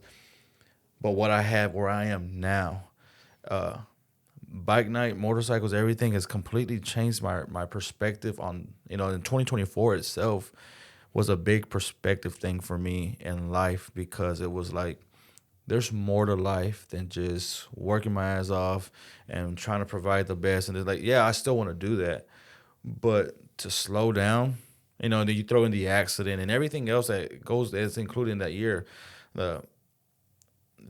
Just 24 for me was a highlight reel of memories, of struggle, of good and bad. Like, the way my year started, closing, I was unexpectedly, they pulled the plug. My partner pulls the plug on my business and was like, hey, we're closing. I come off one of my most successful years as a business owner, personally, but I guess the business wasn't what they wanted, so they pulled the plug on me. And, like, that's how I started my 24. That no idea that was going to happen to me. I was like, fuck, that's not how I wanted to start my year. Mm-hmm.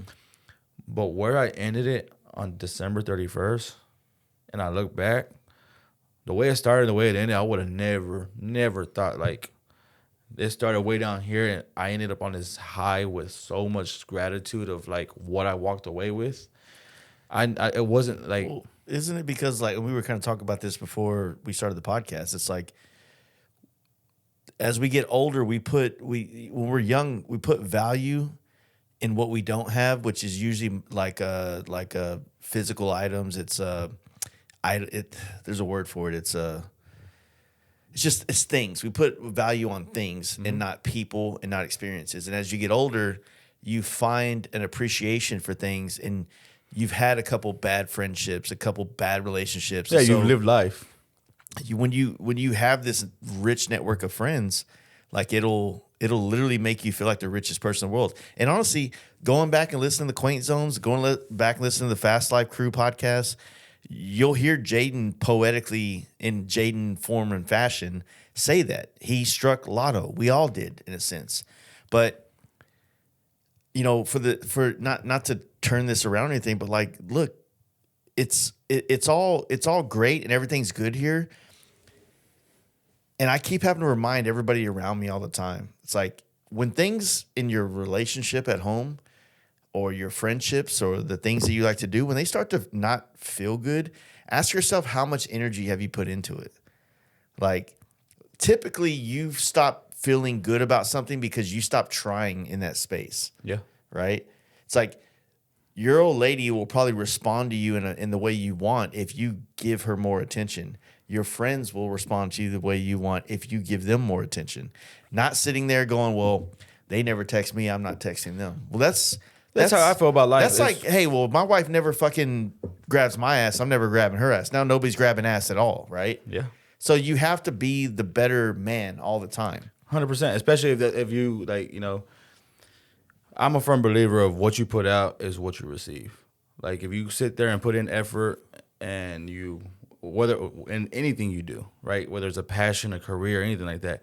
If you put in effort, then I feel like that comes back, tenfold to you, right? It's just whatever. Would you have appreciated the response of Born Free if you didn't struggle the way you went to Born Free? No. Not saying you wouldn't have appreciated it, but because there's no way to know, would it feel the same? I wouldn't want to do it any other way. I mean, I had this.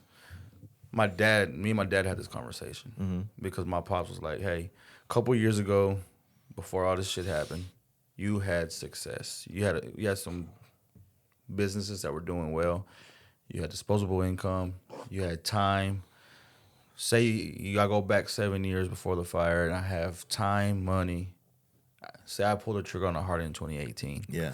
And I could travel anywhere you tell me that, hey, we're going here. I got the money, I got the time. Let's do it. And I was like, I don't know if I would appreciate it where I'm at today if any of the things didn't happen to me. I had to go through all that life, like Born Free. If it was easy, I think I would have been appreciative, but I don't think to the point and the level that I am and I was at that time. Yeah. And I don't think that, not saying that I wouldn't have put in the effort, but because of how grateful I am for this community and the appreciation this community shows me, all I want to do is pour everything I have into it. Right? When I go to bike night on Tuesday, it's to hang out with the homies and stuff like that, but it's, talk to a new guy or whatever. I want to give somebody else what is given to me. There's some, and it's awkward. I had this conversation at Denton, right? When those two guys, we talked to those two guys, and I'm having to be an ambassador of T-Bar Tuesday over here, right? Yeah. But we can quickly take it for granted what we have, right? Because we have access to it I think a lot of times, like I'll speak from perspective, but not as a fact for anybody else, right? But I think a lot of guys that have been around here for a long time, when they quickly forget what bike night can be for them, or what a community of like-minded individuals. Take the word bike night out of it, right? Just a collection of guys who fuck with you and care about you, who want to hang out with you, but they also want to see you put the effort in to hang out with them, right? Yeah. It's the age-old thing. It's like adults, right? We've all known somebody from our childhood. We've all known somebody for a long time who just made it hard to get them to come hang out. Hey, man, going to go to Chili's tonight and get some espresso martinis. You down? Oh, man, I'm busy tonight. All right, cool, man. Hey, I hope is everything good? You good? Oh, yeah, dude, I just super busy at work, man. All right, next week. Hey, man, we're going to Buffalo Wild Wings. It's half price boneless wings tonight. Oh, dude, I can't make it. All right, cool, man. Well, fuck, I hope to catch you next time. And you're not hearing from this person in between. It's like, and then you reach out again and nothing happens. And eventually you're just like, yo, I feel like I'm bothering this person now. Yeah. I'm just not going to do it. And then what happens? Then you kind of grow to like almost despise. Then what happens is 2 weeks later, when you're out doing something, where's the invite? Like the eight, like everybody wants to do it to their convenience. The most fuckboy adult, like, I got something here. It's fuckboy shit for adults. It's like the dad fuckboy shit. Where's my invite? Bitch. That is equivalent to the must be nice.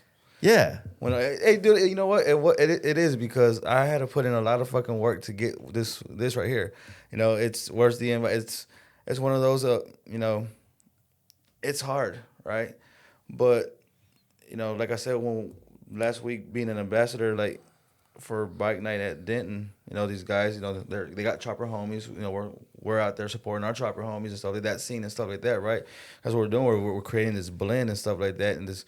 Hey, dude, we party the same. We fuck with y'all fuck with us, like, you know, and that's what these dinners and everything, and these events, the Born Freeze, the Nitty Gritty, stuff like that, have been great because it's like, it's just two worlds blending. Like, dude, like if these two things come together, shit, I mean, we could take over the world. Like that's the mentality, like the Pinky and Brain mentality. Hey, we're gonna take over the world, right? Yeah. And then you know, when I called you the other night, we had this conversation. It was like, you know, if you would have asked me a year ago, and I didn't come in with an agenda or a plan or anything like that, right? And naturally, that's what I'm saying. Like a lot of these things that happened unfolded through the experiences that you had in this process. And that's what a lot of people won't understand. It, like in my personal life and stuff like that. Why I'm so passionate about motorcycles, because it's not just the motorcycle; it's what is provided for me, right?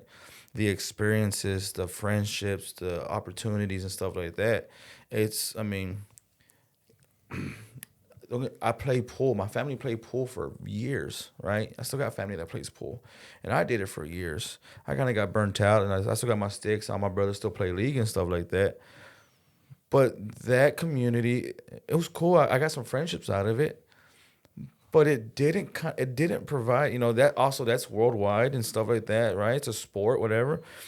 But it didn't provide for me personally what this passion has done for me. Right? This is a community, though. Like pool is a community in a sense of like you have this competition or this challenge or this like that. But motorcycling, especially like the cruiser world, especially Harley, like doubling down or niching down. It's a culture, to be a part of this, and you know, and that's the thing. In that thing, there's a lot of people I know that they play 5-6 times a week, like that's their life, and they travel. But this right here, it's just, I mean, it's hard to explain, and you know, a lot, you know, obviously your listeners, and this is a motorcycle podcast, right? So a lot of people that. Everybody listening can relate. Well, everybody that's listening to this, they really wanted to know what we were going to sell them today, and unfortunately, we're selling you on effort equals good times. So and there's no purchase necessary, but I will sell it for $5 on Patreon. So 100%, and that's the thing. But it's just, you know, are you happy, Devin? There's the plug. Yeah, like, subscribe, and click that link. But it's one of those. You want to. Like I said, I wanted it to be a part because, you know, if my path continues, you know, 25 is already on the uplook for me, right? Yeah. Like, it started off kind of weird. I wanted to do some stuff, you know, it didn't work out. We talked about this last night, right? Yeah. Like, I wasn't happy about that decision in the first place, though. Not that hey, look, I'm not trying to be fucking like, you know, whatever. I'm just like, life is always going to give you something that's more enticing to take you off the path, right? But if you truly believe in yourself and the path, you got to see it to the end. Oh, 100%. And that decision was made based off of it's going to set me up to jump deeper into this, right?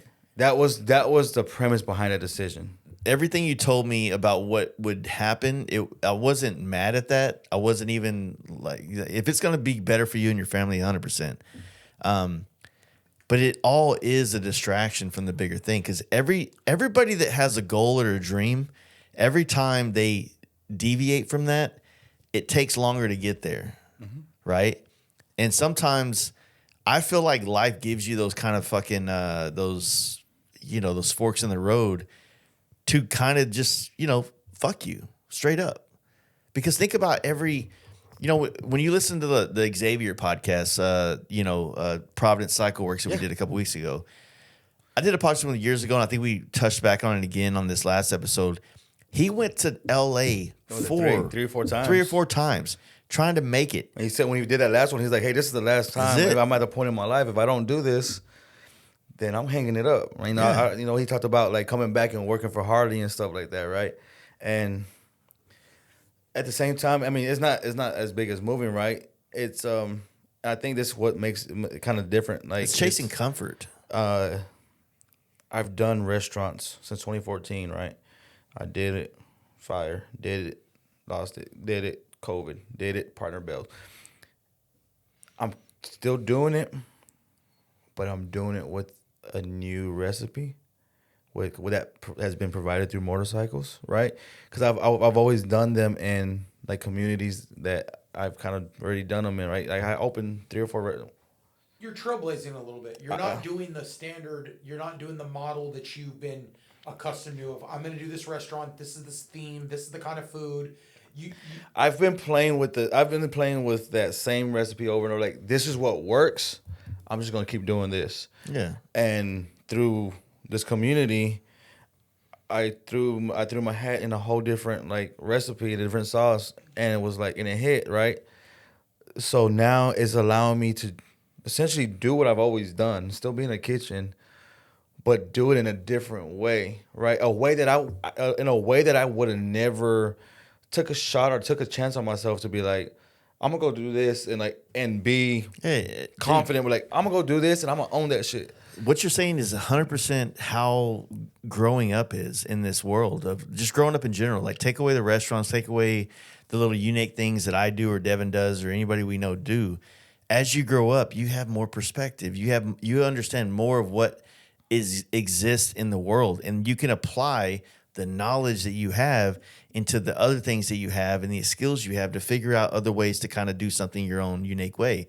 When I talk about, as an artist growing up, I want to emulate the people that I am inspired by, but it's only through time and learning how they did it and just life that I get to put my own twist on it. Yeah. And then it becomes mine. And not to say that you're the first guy to ever say, I want to make a motorcycle themed restaurant taco truck. Maybe taco truck. I don't know. I would want to say the probability of it is probably there's somebody, but I don't know anybody. I've never seen anything. And usually if it's big enough to be nationwide, it'll come across the fucking table, Yeah. But as we kind of move forward in all this stuff, like, Every unique thing about your experiences is what makes your thing you and special. And maybe it is your friends, maybe it is your family, maybe it is your how you're wired and how you came up. But they're all an ingredient in the mix, right? 100%. And that's the thing. I think that's the thing is like being someone that's I needed to whether it was this long or how long it was, being somebody in the community before this, right? Like I didn't come in with this. This is what I'm gonna do in this community, right? It was like, hey, I've done this for a couple of years, and I've done this all my life. Simply by life itself taking me down the path that it took me down, I ended up to where they kind of intersected. Yeah, and it was like I'm at a point I would have never. I always wanted to do a food trailer, like I said, but it was always, what am I gonna do? Like my full menu. I really don't fuck with the, I make tacos, but that's not my menu. Like it was the comfort of, I'm doing what works. Like this is the safe bet, right? Yeah. This is what this is what the customers love, and this is a safe bet. For every beef rib that's sold, there's probably 150 tacos sold. Yeah. Right? For every lasagna sold, how many pizzas you think are sold? Shit. Right? So it's like this is the food of the people, right? It's the thing that people are gonna eat every day. They're gonna remember their favorite taco before they're gonna remember their favorite fucking lasagna or their favorite goddamn enchilada, right? They'll eat their favorite taco 10 times before they who go back. Who doesn't like tacos? And that's they're fucking Russian spies. That's who doesn't like tacos. Yeah, and that's the thing. Or is ISIS. And I was able to, Even last night at the dinner, right? There's a handful of people who having it for the first time and stuff like that. So you always get, you got the homies who've done it, hey, been here before, and then you got the homies, you got new homies that are coming trying for the first time, and it's always great to get that someone that, hey, this shit's fire, dude.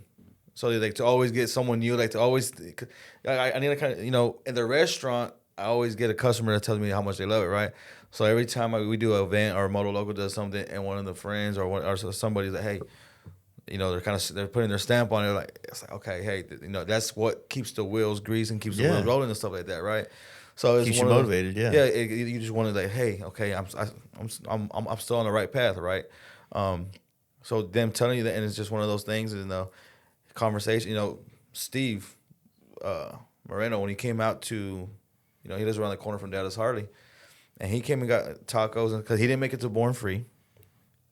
And at the camp out, he picked here and there, but like even the camp out tacos, like those weren't like I hadn't like that. I kind of threw something together, so I hadn't locked in what we were. Like this is the recipe. This is what we're gonna be. So at Born Free, he didn't get to make it, and so he came up to the last event I did of the year at Dallas Harley, and he was like, I ordered like 7 tacos, and he got like this many, and then he got like 1 beer.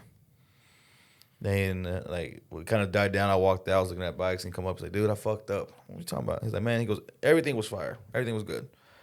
He goes, but I got your beer, because he goes, I've had beer bad. I've had beer. He was like, I was like, man, I was kind of. He goes, I didn't. He goes, no disrespect to you. I didn't know what to fucking expect. He goes, I should have got all fucking 7 beer. Yeah. He was like, shit, fucking fire, right? Even when we get to the polo ride, and he introduced me to his brother-in-law and his nephew. He's like, this motherfucker right here. So when you provide and you give somebody something and they feel that passion, like, is that good for them, right? And they feel like I want to tell people about this, like, it makes like, well, to be connected to a restaurant or like let's say my favorite pizza spot in Waxahachie where I live, right? That dude don't give a fuck about my life. I'm just another guy that's a patron there. But when you're a part of a smaller niche community like you are with like us in the motorcycle world, there's more of a sense of pride of I want to help like spread that message because he's one of us. Yeah. Right? That's all it is. It's tribe. It's like tribal mentality or however that saying goes. It's like Mark did that Texas Performance Mark at Born Free. He came up and he was like, I chopped it up with him for a while at Born Free, but since then I had to cut my hair off, and obviously we knew, we have conversations on Instagram, but you mean you chopped it up at camp out? We chopped it up at camp out, right? Yeah. So then we get to Born Free, and because you had the fucking what's the wrestler with the curls that used to fucking. Wasn't that not Ramon? What's it called? Yeah, it was like Ramon something. Razor Ramon. Had like crazy hair. Like, yeah.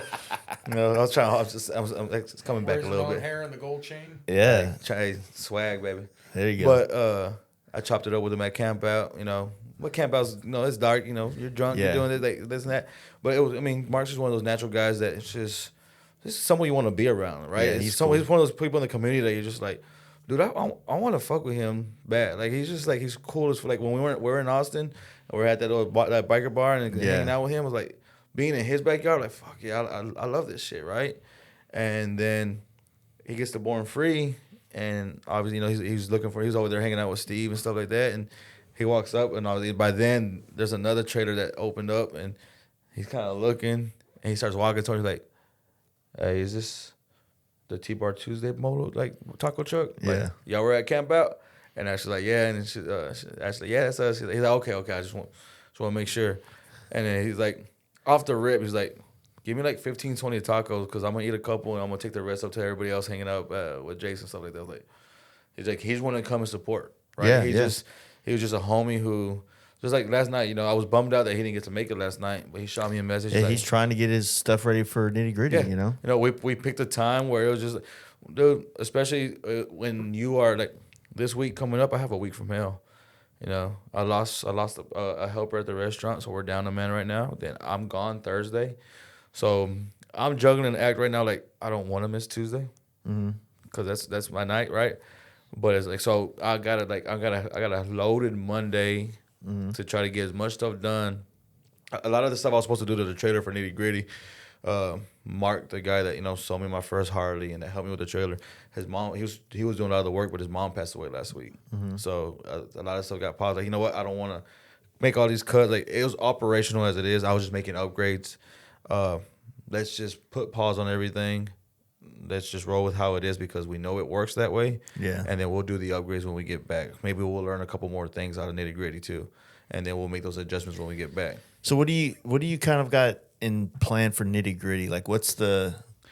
So I wanted to add some more, and then I got a call from like Devin after y'all walked the campground. Devin was like, "Hey, oh no, I got a call from Steve. Steve was like, hey, homie, word is you could do fruit cups and this." And I was like, yeah, I could do that. Yeah. I was thinking it was like a Monday. So I was like, yeah, I think y'all went out there Sunday. So I got that call on a Monday. I'm like laying on my couch. It's like, by the way, got to give a shout out to Cole because that Mexican spot was actually pretty fire. He right? in Palestine, right? Yeah.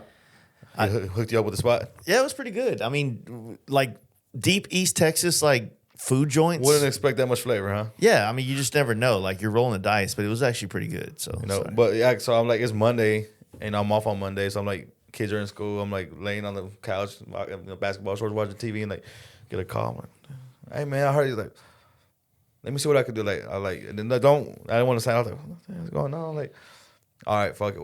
I'm like, hey, I make a call. Like, hey, I can get this and this and that. You got this? Yeah, we got it.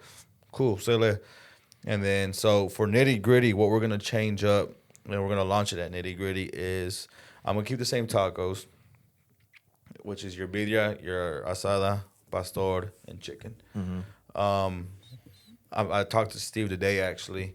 There's another food truck out there that they kind of do a little bit. They have a menu, a diverse menu that does like a lot of different foods. They're doing breakfast tacos. So I told him, I was like, you know what? I know we're building this. I'm glad to be a part of this event. Let's take it to the next level. Let's build it bigger.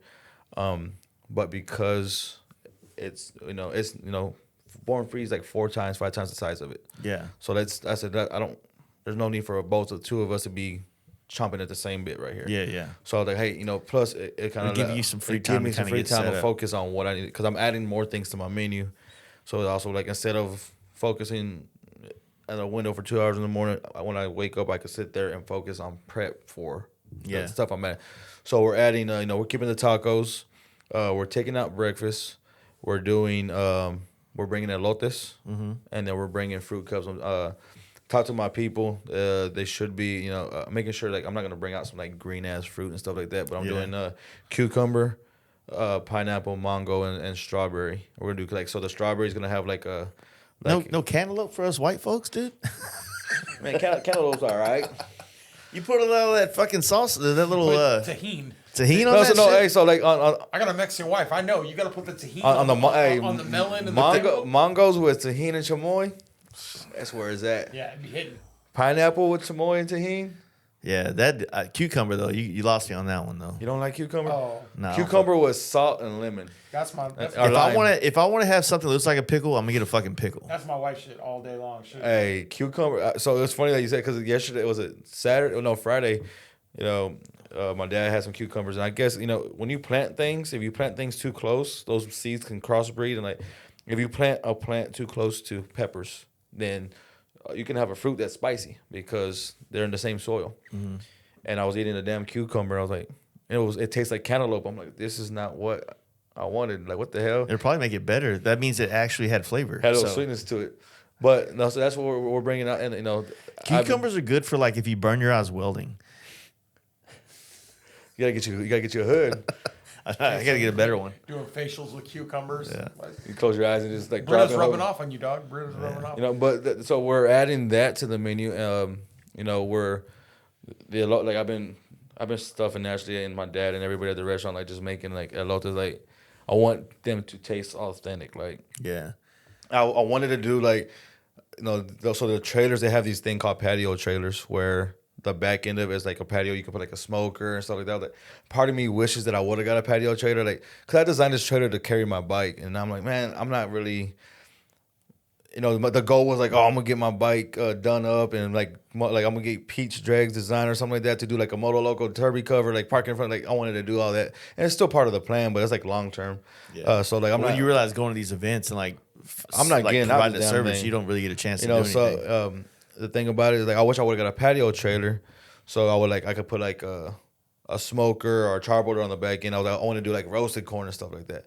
But so we're gonna do corn in the cup. Bring. I'm not sure if you ever had them. Those little, they're like Mexican chips, like the little wheels, and they like usually the ice cream guys selling them, like they just fill the bag with hot sauce. They look like pinwheels. They're called Doritos, but like the little fry wheels, like wheat wheels. Yeah. But that's the guy, the paleta guy will open up and put hot sauce in the bag, and you eat them like that. So I'm bringing those out, like some little Mexican snacks and stuff like that. Where that's not real Mexican. Because the thing about it is like I'm thinking about it right. As because you always have to think as a consumer, right? Sometimes I don't want to sit down and just divulge. Like I've been drinking all day or hanging out. Like I don't want to just go like I'm hungry, but I don't want to just go get 5 tacos real quick. I'm not really feeling a corny dog or this and that. I want something kind of light or like a snack. So that's when we were like, you know what? Fruit cups was a good call and all that stuff. We're gonna do that, and then like dude, everybody loves elotes. Yeah, it's one of those things. Like, dude, even if you're I'm not even really that hungry, but that shit sounds good. I'll go ahead and take one. Yeah, someone says, hey, it's like a beer. Ben, you want to get a beer? Like, I didn't want one until you said the word beer. Exactly. And then it brought all those memories back of all the great times I've had a beer, and now I want a beer. So that's what, so we're doing that, Ashley's like, you added a lot. I'm like, hey, we'll be all right. We're taking out breakfast. We're going to figure it out and stuff like that. But I'm excited. It's going to be. Dude, the weather's looking perfect. Yeah. I know. She said that last week. I was like, man, I don't hope. You motherfuckers better knock on some wood saying that shit. Well, the thing was like, according to recent weather, the worst thing we can get is a dust storm. Last year, Nitty Gritty was like Thursday through Sunday as it is this year, but it was like. The first Thursday and Friday were wet. It was wet. And then we showed up Friday morning, and it was kind of drying up everywhere. But yeah, I think that like. I had FOMO so bad last year because I've been hanging around about a month with everybody when Nitty Gritty came up. And I was like trying to like leave bike night and do something else with these, like I was like, man, these people look like they have a good time. Make fucking cool to go do something with them, right? And then it was like raining, and then my son was in baseball at the time and he had a tournament. Shit ended up getting canceled. Yeah. And so I ended up at home like watching everybody, like all the pictures of like Cano and Kyle with like no shirts, everybody walking around like, I was just like, this is like the old town, like it's a whole vibe. I was just like, yeah, dude, that shit looked like and then like all the stories when everybody got back, I was like, so I'm stoked about it. Yeah, I'm gonna be working all day and stuff like that, but the good thing about Nitty Gritty, same thing with the camp out, same thing with Born Free Texas, is that at 9 o'clock or 8 o'clock when you close the taco truck, like that's like the first quarter of the night. Yeah, that's prime real estate. Yeah, you're fresh. I mean, you're probably tired, but like shit's about to pop off for the rest of the night. Having breakfast too, like it's like you have to get up that early, Yeah, and then like you're making donuts and shit. Yeah, Born Free was fun, and I'm stoked for this. Like me and my dad were talking about that. Like, hey, we need to make sure Nitty Gritty goes out without a hitch and this and that. But Born Free this year has got like we want to find a way to like elevate it to another level, right? Whether it's like bringing out tables and stuff like that. Like y'all need to have like it'd just be fun and over the top, but like when you go to like a monster truck show and they got those like fire projector things. Yeah. You just need to have this like big ass fucking thing that goes off like every hour on the hour, like woo. I'm gonna get that. I'm gonna get that Mexican cholo horn. Like every time somebody buys a dozen, we're gonna hit that some bitch. That hell yeah. The cucarachas gonna be playing. You should get some like dingleberries that hang down from the. We were going window, down like Cheech and Chong. We were going down some street the other day, and there was a bunch of like taco trucks in the hood. Yeah, and they had like all the LEDs wrapped around. Like I thought about throwing some light to make it more like pull. If you do LEDs and you can see the individual LEDs, that is the trashiest thing you can do. No, I was gonna do a strip. And my dad. You got to do the strip where it looks like it's neon. Yeah, because if you do the single ones, it's like. You're selling adult toys. Yeah, it's like, are you repairing phones here? Or are you a donut shop? Get a massage. Is this a tax place? Get a massage with some extra at the end. Like it's, is this a bail bond office? Like, what is this? So 100%. So like we're going down. Like to my dad's like, hey, what do you think about the lights? He's like, absolutely not. He goes, no. He's like, absolutely not. We're not. He was like, that shit is so. He's like, unless you want ice pulling up at you on nitty gritty, he goes, I can't allow you to do that. I was just like, all right, I got you. I was like, I was trying to draw attention, but like I've been I wanted to get them mounted, but I'll mount them after my little speakers that I put out, because you kind of have music's kind of like you're hanging outside. But I've even like been putting effort into like my little playlist while people are standing there, like some David Allen Coe, or I'm like, man, some choppers. Like, but at the same time, like, man, throw a little bit of Hispanic in there. You gotta do your music, man. Like, gotta lean into it. I'm just like trying when to people do go to my house, I play my music. I don't play what I think they're gonna like. I'm like, hey, you're at my house. You're getting my spots. I'm gonna show you what I'm about. This is what makes me me, and this is what I love right now, and I want to share that with you. Yeah, I'm gonna do that. I'm gonna do that this year at my birthday party. Like, hey, we'll kill that ICP shit. We're at my house. go do that back at your house. But I'm stoked. I think the whole goal is to take it to another level. It's just, again, just to sometimes I'm still working up at the restaurant in Frisco right now, but when I have weeks like this where the events are coming up and we're doing stuff, and it kind of think about like, hey, this is my life. Like I get to do this shit. Like I get to go out here and like, last year for me it was like now, and I want to continue this from here on out. It was like camp out was May. 5 months later, I had Born Free, and I'm trying to, we've had this conversation where I want to find balance where there's events where I need to be Moto Loco, and there's events where I just need to pull up as Vincent on his bike and be a part of the community and support what the scene. I don't need to pull the trailer to every event. Not only does it need to make financial sense, but at the same time, there's times where I just want to hang out with the homies. If you only pull up to sell tacos, then that becomes your like relationship with it. Like, you know what I mean? And that becomes the only way you know how to interact with this culture. I need the Polarides, and like, I plan on like there's a list I have like burnouts this year. Yeah, I plan on being at burnouts. If your tacos ain't burnouts, then I'm gonna be pissed because they're not. I already talked to Haney. Well, just park it in front and tell him to fuck off. Me and Haney were talking about we talked about this at the Polaroid actually. Yeah, and he was like, the word burnouts is like in Denton. He's like, it's in a square that has restaurants and stuff like that. He goes like, it's hard to. He was like, we got to get permitted and all that stuff, like because they've looked into it apparently. Yeah. He's like, so it kind of just doesn't make sense to go through all that extra effort to bring something from the outside in.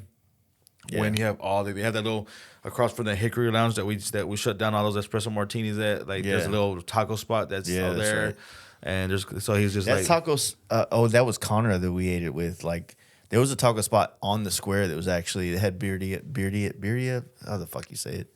I can't roll my tongue right now. Neither can I. I can't roll my tongue at all. So. It's yeah, but there's good food up there in Denton. So me and him chopped it up about it. He was like.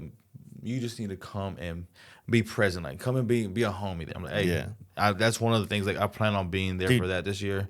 We get a hotel up there. It's like, it's a drive for us. So to me, it's like I want to go up there and not think about when I have to leave. Yeah, because that's the hard part. Like, I even talked about with Ashley. Like, I enjoyed my birthday last year, but bike night's central to all of us. Mm-hmm. But then once we go, either we've done that fire pit at your house that one night. I didn't want to go out there and just hang out for 30 minutes. Yeah. So by the time we left, we ended up getting home like at 4:45 because it's like for me, I want like the biggest bang for my buck. If I'm coming out, if I'm driving out, I want to enjoy the night for what it is. That's why we have the spare bedroom and all the couches and we have space for people to sleep. Like we've had like 15 people stay at our house before after nights. And then when I had a 1-bedroom fucking apartment in downtown Dallas. There was a time where it was like Mark Matthews, this chick that used to hang out, Lil Monster, she used to go by. There was like, they were all on air mattresses. Mark Matthews, which is a big motherfucker. This chick. They make air mattresses that big? Dude, I mean, it's like we had this 1-bedroom apartment, and then in the living room, there was 4 air mattresses like scattered apart, and you had to like walk through. Yeah, but that's like some of the best. Dead the day out. Yeah. That's some of the best times though, right? Yeah. And so I talked to Ash. I was like, man, I want to find like it was fun at the house. I was like, but I want to find something like because what you don't want, like, there's nothing worse than when you're having such a great time, and then that buzzkill is like, I gotta drive an hour home. Yeah. So like you just kind of like you cut yourself off. Like, I want to keep going. Like I want to dive into like. So it's like we talked about that. Like just in anything we do is like, you know, you want to go out and have a good time, right? You don't want to sit there and be like if you're leaning into it and you're having a good time, then it's like I want to lean all the way into it. There's nothing worse than like the whole like in the back of your mind the whole time is like, okay, this is a great fucking time, but I gotta be sitting here thinking about like how do I gotta drive home. I gotta drive home. That was your birthday. Like I mean, I had a couple drinks, but I didn't like, you know, I kept it real chill, and which is probably the better. I feel bad for AK between whatever I said and whatever you said all night. We had him fucking like locked up in a corner. He couldn't leave. But you know, like it is that. But I mean, not everything has to be this elaborate thing. I mean, Devin, Katie, and Chavez came out of the house the Friday night, and fuck, it was 1 or 2 in the morning when y'all left. Yeah.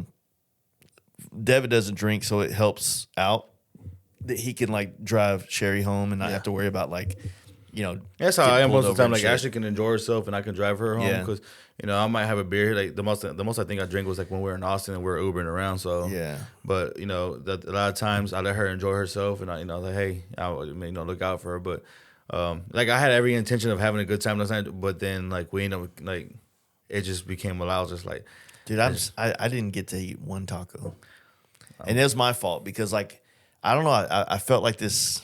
I wanted to like really like talk to everybody that came in and just try to be present in that. And then once the taco train opened, I was like, all right, everybody go get tacos. And then like someone else would walk in, and then someone else would walk in. And I was like, fuck. Yeah, I'll get some in a minute. It's that waterfall. It's just like it just keeps coming in phases and stuff. But I got there early and I filled up on chips and queso, so I wasn't like really hungry either. Yeah.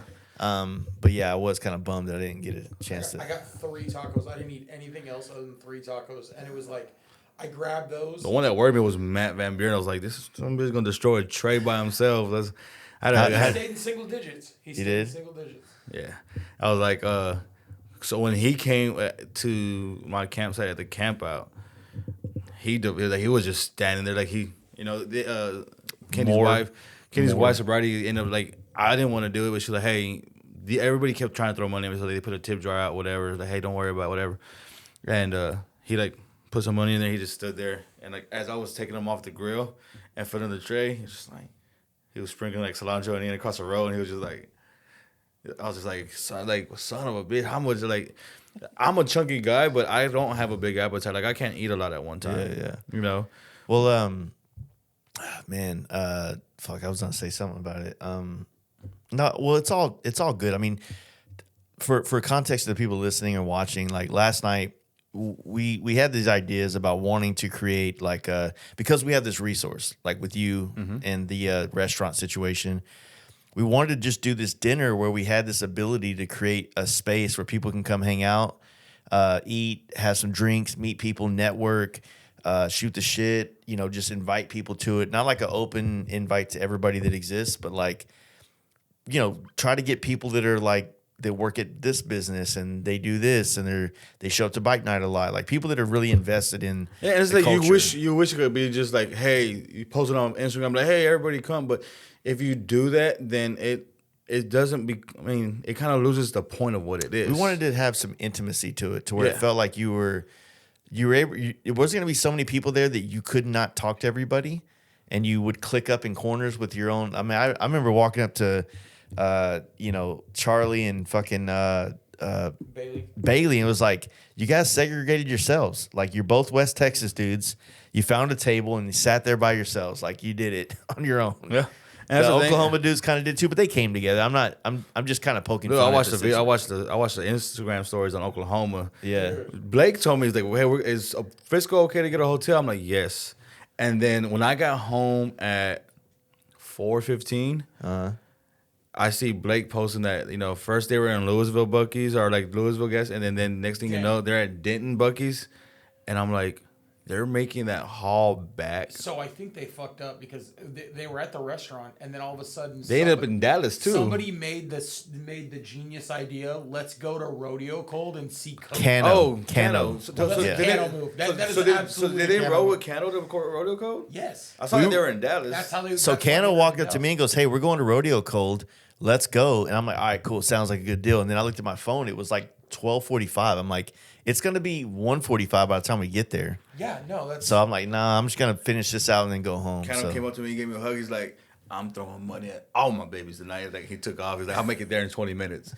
But it was like, and I watched that. I got home and watched that right when I was like, because I had to be up. Had to be back at the restaurant at 9 a.m. this morning. So I got up and I was like, and I saw like when I got up, I saw that Blake had put like, they made it in like at 7:30. Like I was getting up and they were just, and then I saw, I guess it was this girl that tagged him and he was like, worst fucking, it was like worse than the Polar ride, worst trip of my life. Like this shit sucked. And even, I can't think of what the other that was Hanson. Hanson was like, this is absolutely worse than the Polar ride. This was. Hanson was like, can everybody go tell, can you go to Burrito's page and tell him, fuck you? Can everybody tell Burrito fuck you all day for me? I want him to have a horrible day for what he just made us do.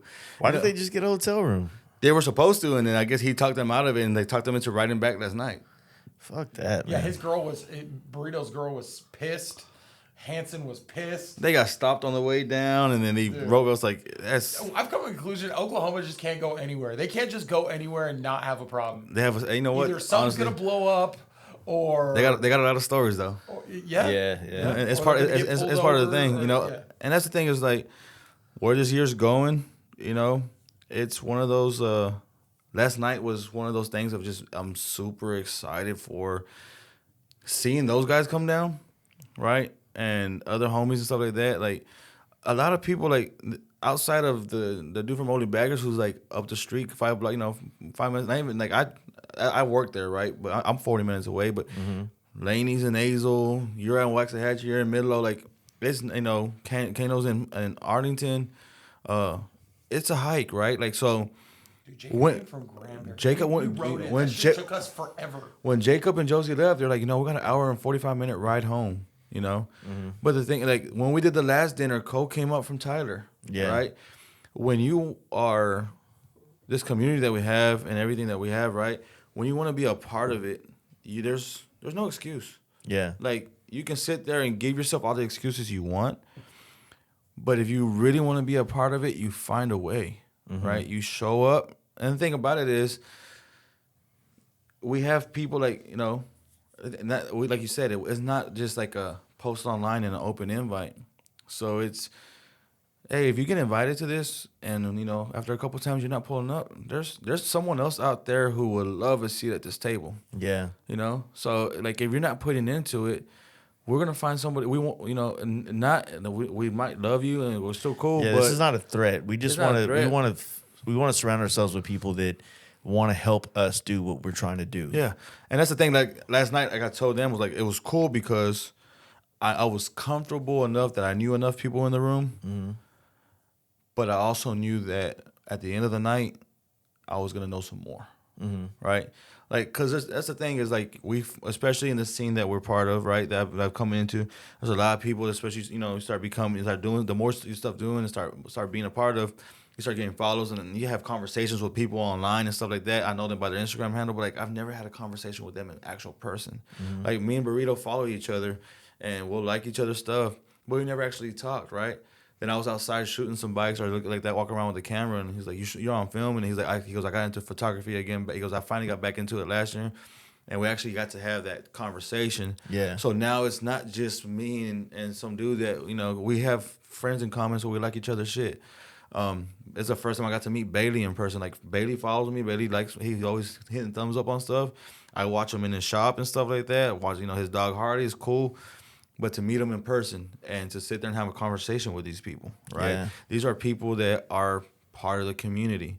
And I think if you want to exist in the community and be part of the community, then you got to go out there again. And be a part of it. Even those dinners have the same little thing as bike night where it's the vulnerable thing of going out there and having that uncomfortable conversation. Like, You know, it's going. Well, it's not an uncomfortable conversation. It's an uncomfortable moment to initiate a conversation. You know, and that's the thing is like finding that common ground. Like, hey, we both like bikes. We both fuck with the same scene. But is there anything else that we have? Like, what else can we talk about? And it's going out and having that conversation. Because, again, like a little bit over a year ago before I came into this, like if I was going to leave DFW and something happened, I was going to shit. I better hope my hog chapter's paid so I get that damn tow back to the dealership. Yeah.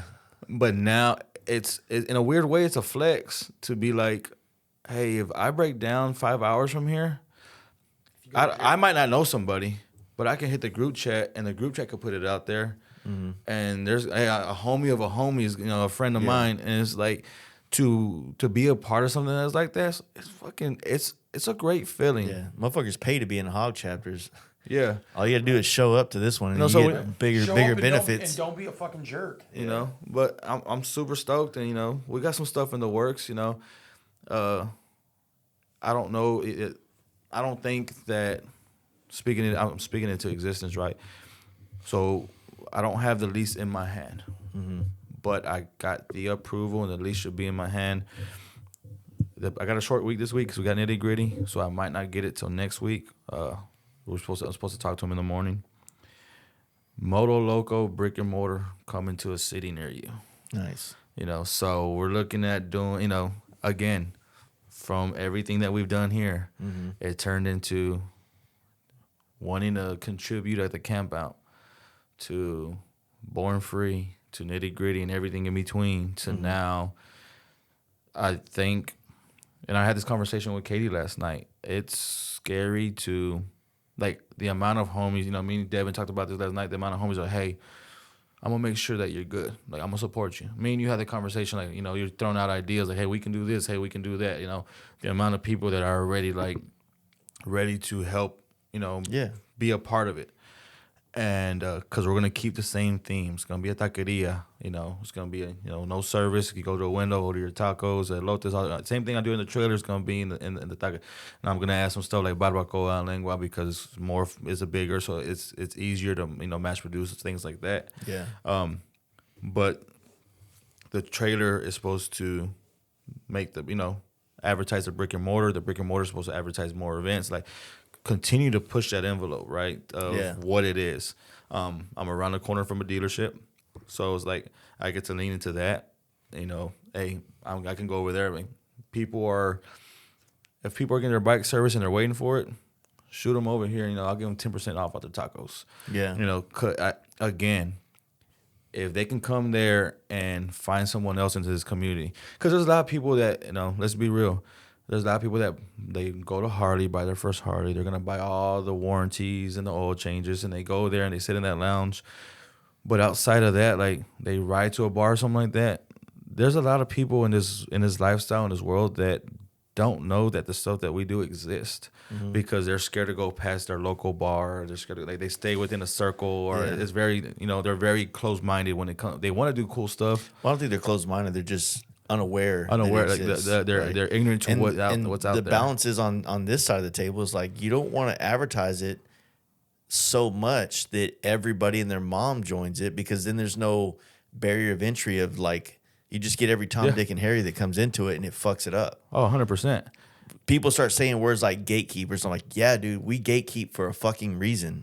Yeah, you don't want. There's gatekeeping in every aspect of life. In everything, I want to make sure that you're not gonna fuck this up. Yeah, for us, and that's the thing is, when I say that, that the spot, I want it to be a place where they can find out about this stuff, but they gotta, it's easy to find it.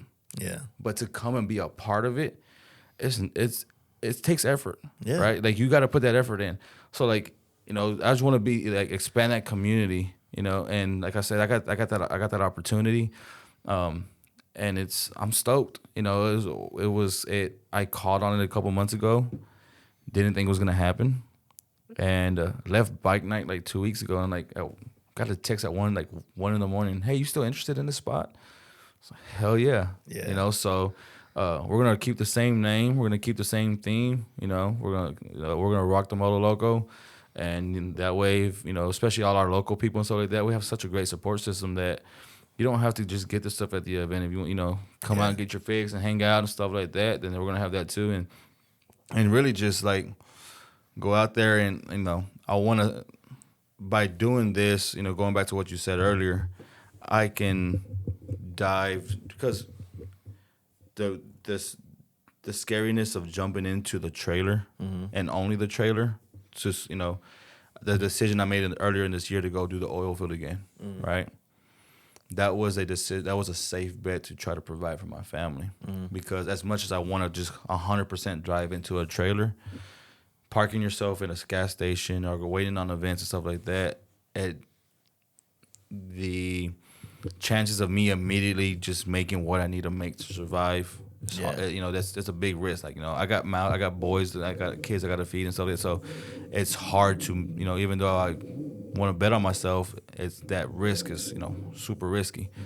By doing this, I'm jumping in fully into this concept through a different way, and it's going to open up, things. I still think we need to do a bike night where you have the taco truck out there one night.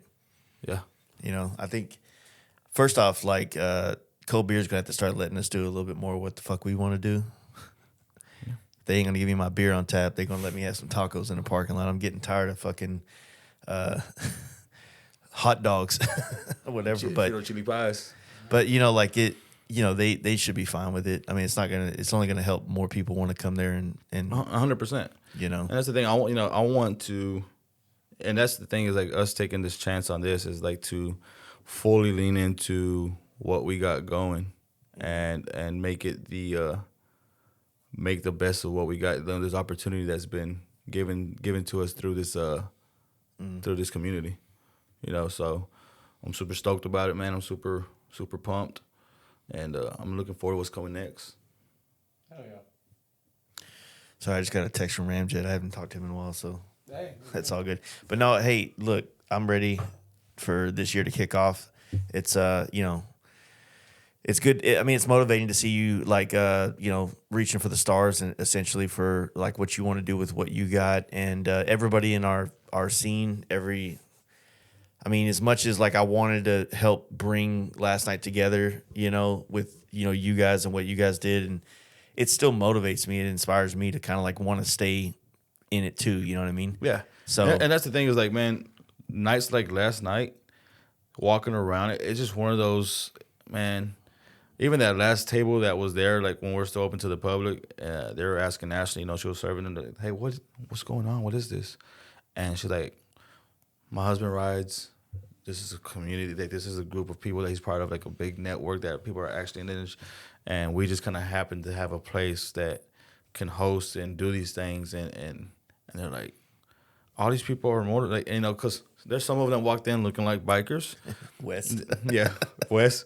And then you got Jake. Jake might have put up on a bike, but Jake pulled up, yeah, looking sharp as always, and that's the Damper Dan right there. Exactly. So it's like, again, not every biker looks like a Del Fuego. It's one of those like, yeah. And then we're walking around with fucking espresso martinis and shit. Yeah, it's like that's the best part, right? And it's just knocking, like being part of that whether, I don't care if it's 1, 2, 3 people, knocking down that stigma of what we are and stuff like that, and people being like, hey, we're just out here, doing our own thing, our path and stuff like that. We're still business owners. We're still, like I said it last night. I was like, man, I walked out and looked around, after everybody was gone, all the public, and it was just us. I was like, this is like the classiest group of degenerates I've ever met. Like, they're not gonna sit there and like piss on the walls and stuff like that, but they're gonna fuck some shit up. Like, it's one of those. It's Yeah, there literally 5 of us from last night were out just being hooligans all fucking day on motorcycles. Yeah. Like, yeah, and we are definitely some degenerates. Yeah, but at the same time, it's like it's still people.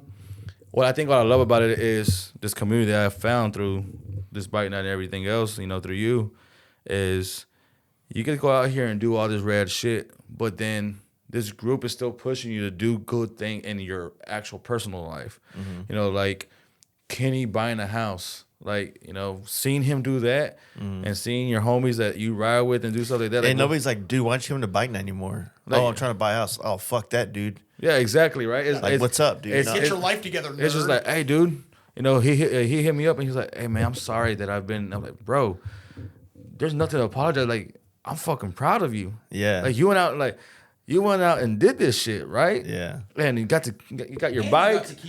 He got to keep his bike. So it's just one of those, just like, dude, fucking bravo, right? So to be part of something where it's like, hey, I can come out here and do all this rad shit, but at the same time be a part of a group that's not gonna be upset if I'm bettering my life. Yeah. They're gonna give me shit if they see me. There's gonna be an expectation of me. If they see me fucking up, they're gonna let me know. Yeah, you know, that's the standard that's held here, right? And so finding that, you know, like you said, to echo what Dragon has said in previous times, is like it's striking gold, and it's one of those things that, you know, again, I didn't if you would have asked me a year ago, and it's just, there's so many moments in the past year, whether it was like, you know, sitting at this table, you know, going from 2.5 years ago watching this stuff to sitting at this table, or Oliver Peck jumping in the trailer, like sitting at the trailer and be like, hey, you're like, you know, that's a dude I used to watch on Ink Master 10 years ago, right? Like when I was, you know, younger, and just putting myself in certain situations and stuff like that. And it's just like, yeah, damn, I would. And all this was because it was, I'm going to get off my ass and I'm going to go see what this is about. And you know, all that bad shit that happened to me that led to me having the free time to show up to bike night, in a weird way, I'm grateful for it, because it's allowed me to find a balance and some true happiness, and you know, and really believe in what I'm selling and what I'm doing. Yeah, you know, so it's super dope, man. And like I said, I've talked to Devin about this. It's just to be a part of it, you know, and whether it's in a small way, big way, whatever. I'm just happy to be a part of it. I mean, like I said,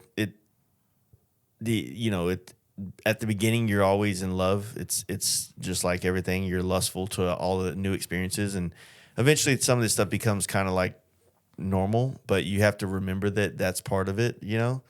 And you got to find a way to stay in love with all the opportunity and all the work, because sometimes it feels like it's more work than it is fruits being bared from this labor, if that makes sense. And at the end of the day, it's like it has a way of giving you something back when you least expect it. Maybe it's with somebody new coming around that brought a new spark or new energy or a new enthusiasm to the table. Or maybe it's, everybody's like got their own world going on. And every once in a while, a lot of the planets align and everything fucking just clicks. And everybody's partying, everybody's riding, everybody's showing up, everybody's doing that. And then it kind of gets scrambled again. It happens. But then some people, it'll happen again. Yeah, but when those moments, consistency, moments happen, dude, it's one of those just like you sit back and you just like, and you enjoy that. You enjoy it for what it is, because you again, like you said, you know it's gonna change again. Yeah, nothing lasts forever, man. So it's like understanding that, like, if it's good right now, I need to soak it up. There's gonna be a time where it's not that it's gonna be bad. It's just that it's really good right now. I need to show up. I need to experience it, right? 100%. And I think the good doesn't last, the bad doesn't last. It's up and down. And I think what really blows me away is that I still feel like I've scratching the surface of what's out there, right? Like I've done polar ride, done camp out, stuff like that, but really, like, I want to set myself up to really hit the road, like meeting people like your boy Taylor from Shifter Crew and Gabe and all those guys, like those guys that are out there that are doing rad shit in other places. I'm ready to expand, like that circle's this big right now. I'm ready to, and not for anything else, but just the memory and what that moment that it provides for you. Yeah, 100%. And again, all through motorcycles. Oh, 100%. All right, it's time to go to bed.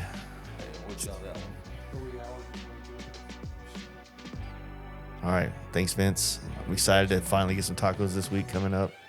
Hopefully people will listen to this before Nitty Gritty, and they'll like really be stoked to eat the food that you provide for us. And moving forward, hopefully it'll kind of help create more hype and more excitement for all the brick and mortar. And if they see that big yellow trailer hanging out in front of a dealership somewhere. So, hey, I'm happy to be here. I appreciate you having me.